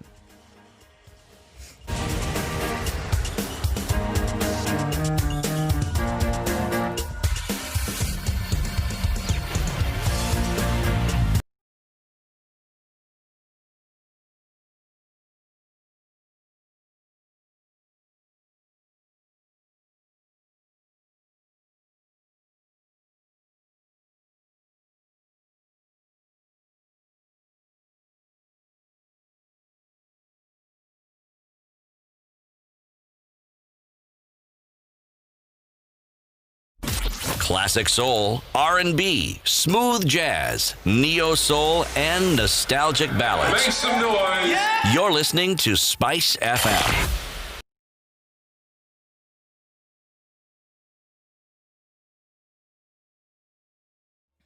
Okay, so it seems that some members of the police service are stopping traffic on Gong Road this morning, and that's affecting the flow of traffic in northerly direction. I don't know if the boss will show up on Gong Road like he did a couple of weeks ago, but you might want to know that traffic is being stalled because of the operations of some of your junior officers. Okay. The Pangani underpass is under construction. We know that, and that's what's causing that traffic that's coming in from the Thika Superhighway into the city center. So you need to plan your trips in advance of time. We have another announcement from the Kenya Urban Roads Authority, and that's Kura. Traffic disruption on Likoni Road, Jogo Road, Lunga Road, and that will happen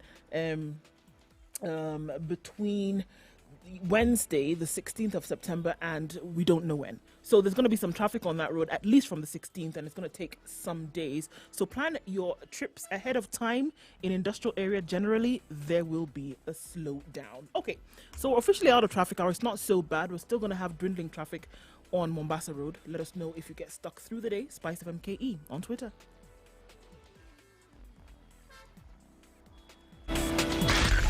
Spice FM, Nakuru.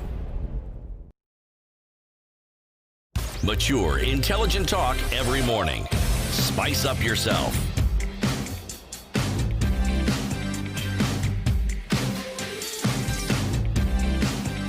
Mornings done right.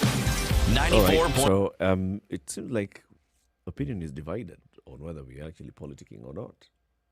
Well, it depends on who you are. If you're a certain individual, you're politicking. If you're not, you're just doing your duty as a member of government.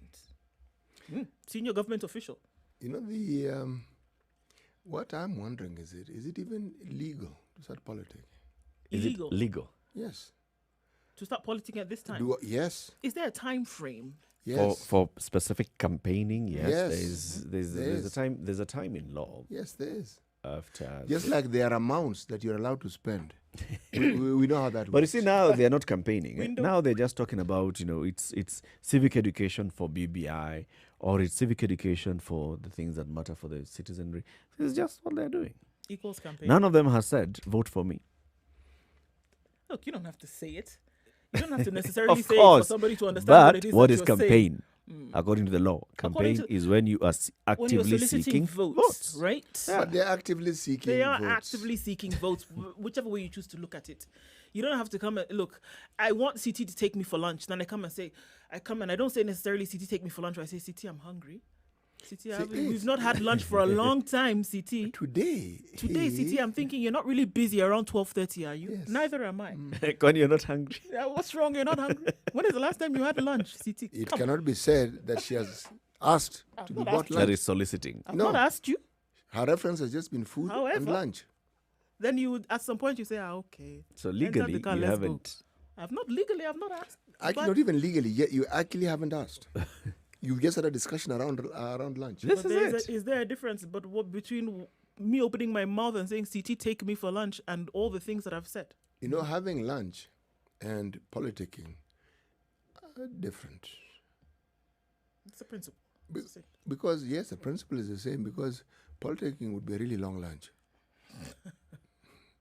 And there's nothing like a free lunch. Yes, spanning over many, many years. Remember, with the COVID, we have introduced more poverty. We've introduced more unemployment, more needs. So whenever you see a crowd, you know, this is historical. It's from time immemorial. Crowds don't necessarily inform you about what you think they should. And why they come to see you or to listen to you may have nothing to do with what you think. Crowds have their own mind. Beginning from the time of those who subscribe to the Christian faith, there were crowds on the occasion when Jesus entered Jerusalem. There were crowds on the day he was being crucified. Same. If you look at the French philosophers who are involved in their liberation, many of them, in fact, was it Voltaire, I think, who actually said that people were cheering them on. He said, you know, this same crowd, this one here. They will be the ones to come and lynch you. Yes, and cheer when you're being lynched. Yeah. Now, he, I think, understood crowds. If you look at the number of people who are unemployed in this country in the millions, it means if they happen to be in town or near town, every single day they don't really know what they're going to do with themselves. Do you think if there's a political rally or the semblance of one, they will not go? Why not? Right, We don't have okay. anything else to do It's anyway. okay for you to go for that political rally, but then I'd expect that because you don't have a job, because of your economic situation, you'd at least know that this person who's coming to speak to you is part of the problem. And you'd want to let them know. But you don't talk to them. You actually stand there and you cheer. Yes. Tuko na nani? Mungu! Na nani mwingine? Na watu! Actually, that really is the point. Remember, again, in this very show, we've spoken about how we've been conditioned. The conditioning is effective. And it falls in, you know, you don't want to bother Mkubwa. Because Mkubwa knows and understands. He knows your problems. And these are small problems to Mkubwa. Okay? But while he's resolving the bigger problem of employment, who knows?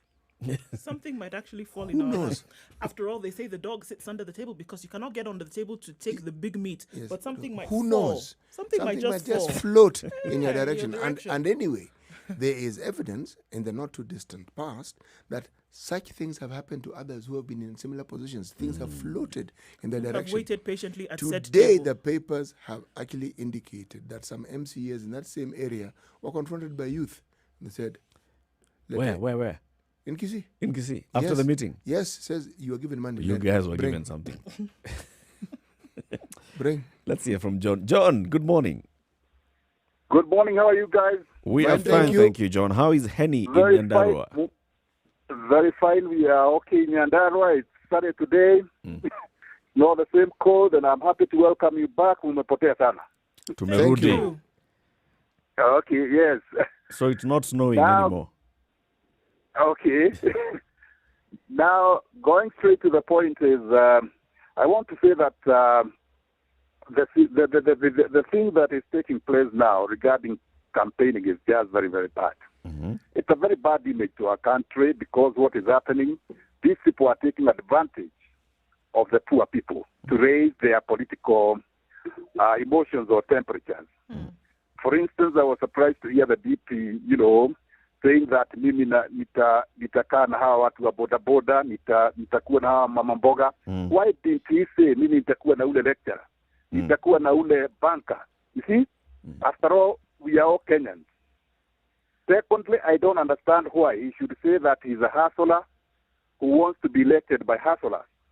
I don't know of a hustler who wants about 3 helicopters. I don't know of a hustler who wants 1 million chickens. I don't know of a hustler who wants 500 cows. You see? He's an example Now- of a successful hustler. And everyone in this country was a hustler one day. Even the very successful ones. And we are also aspiring to move from the hustler level to the next level, Yes. in life. Yes. Everyone is doing that, including that Mamboga. So one should not take advantage of my economic situation to elect him or her. In fact, the issues which should be brought on board, and I agree with the lady who was there before, is about the problems facing our country. We have a lot of problems. We have a very high debt, which is now moving to 7 trillion. We even don't know how this thing is going to be sorted out. And the DP himself is a contributor of that problem. He should be addressing that problem. He should be.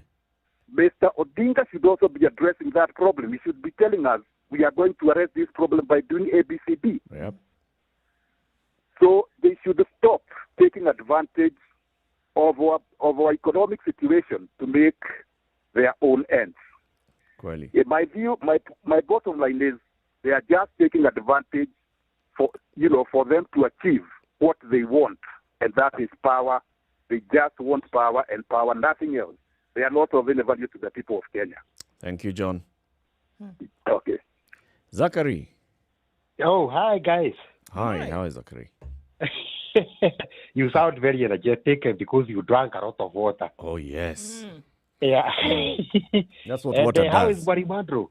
I am very well, thank you. And how are you today, sir? Oh, for obvious reasons, you must be good. Yes. Now, mine was just this morning to welcome you and tell you that Alest is as good as Chija. And let me say this, Mr. Eric and the rest, I no longer blame the politicians. I blame our ignorance, and I will always do until I die. Now, look, we are in COVID times, Yep. Eric, let me tell you, if you tell me that you are going to come here with about 20 people from Nairobi, and you are bringing me goodies, Yep. I'll tell you, please stop it. Please stop it. You don't want the goodies? Not that I don't want the goodies, but then the congregation, that multitude, is making, I'm beckoning there, Yeah. But now, look, suppose Mr. So and so, who are holding these campaign rallies, are going to those towns. And at the individual level, me as the Mwananchi, I say, no, I'm not going to be among that multitude because I know one thing, I'm putting myself at risk. However, whatever that guy may be coming to promise me or to bring to me, he may give it to me, but tomorrow I'm not there because I may be dead of COVID, True. So look at our ignorance. Even if at this place where the whole world is facing a danger, and a certain person calling himself Hasra, the Savior, who is calling me there. It is as if I'm taking that person to be my God, So you blame the citizen. I blame ourselves. Mr. Eric. And there is no hope. There is no hope. There's nothing Are as we bad together? as being hopeless. Yes. Are we together, Mr. Eric? We are together, Zachary. Sure. Let us blame ourselves and, God shall bring a generation that shall see the right, Thank you, Zachary. Thank you and have a nice day. Have a nice day too, Zachary. 0719-012-600. Mwenda Kisulu at Glomwesh on Twitter says, quite unfortunate that politicians are not worried. How come thousands of youth are turning up for rallies on a weekday? Unemployment, poverty, high cost of living, tools for our politicians. These can never be solved. Strong words. Roderick, good morning. Hello. Hello. Roderick. Hello. Welcome back, guys. Asante sana. How are you? I have one thing only to say. Yes. Kenyans, let's not be stupid. That's it. We're the ones who are fueling everything. All this nonsense around corruption and we're electing bad leaders. Wajinga We should not be crying. Sisi ndio wajinga. I'm done. Bas. Point is straight and home. It has landed. So if I agreed with Roderick, I would say, sasa mjinga mwenzangu. Okay. All right. Let's not be stupid. Actually, yes. If you think about all the conversation that we were having in the 8 o'clock hour, it's about debt. So over time, since 2013, 390 billion shillings borrowed. 2020, 2021, 1 trillion shillings We're watching it. Gonna be Just and watching it. In addition to what we already yes. owe. Oh, yeah. And this is not a conversation that any of these leaders are actually bringing up. None. David Mwangi in Eldoret. Good morning, David.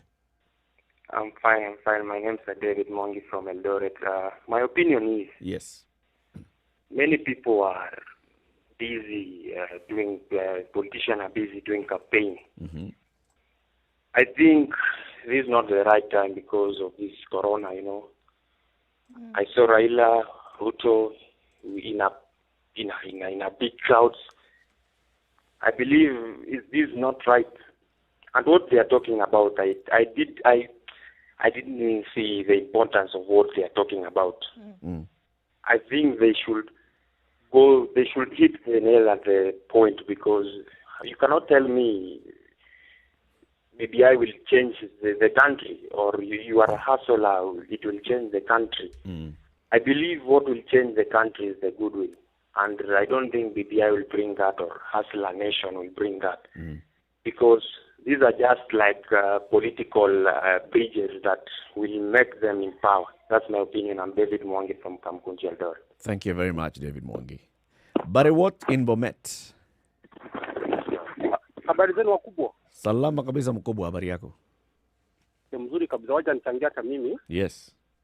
Mimi nataka niwauliza ama niseme hivi, njia ya kupigania kisiasa ama njia ya kufanya siasa hapa Kenya haiko kwa constitution. Yani inafaa itumie formula gani? So, unaona Ruto anapeana wheelbar, anaenda yani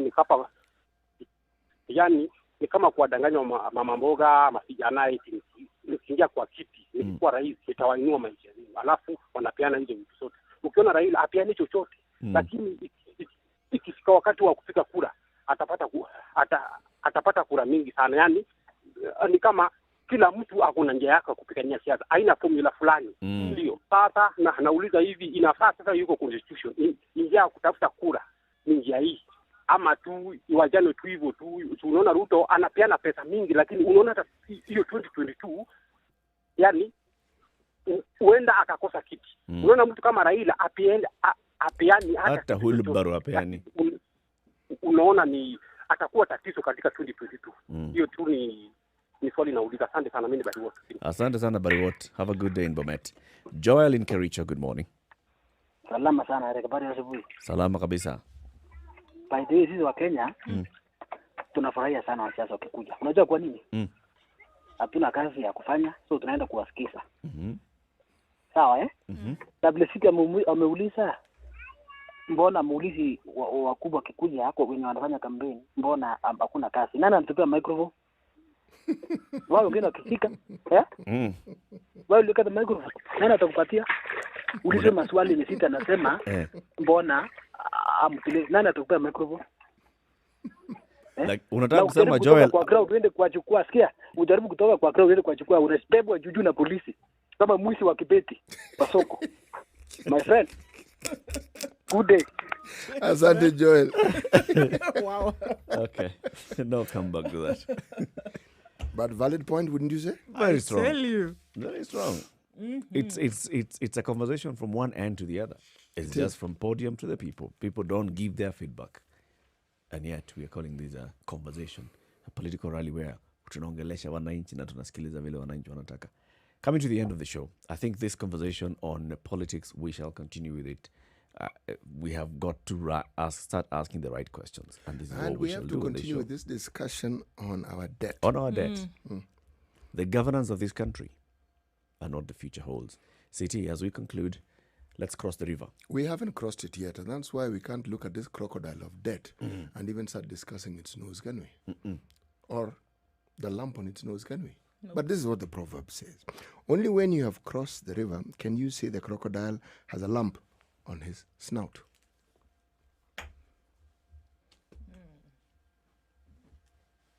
Okay. Strong points.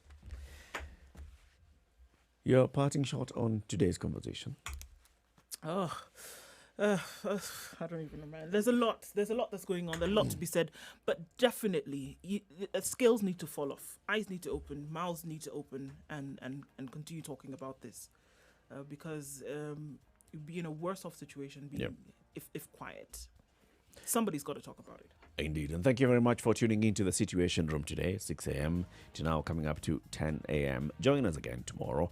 This conversation must continue, and we must keep asking the hard questions, the tough questions, asking of our leaders.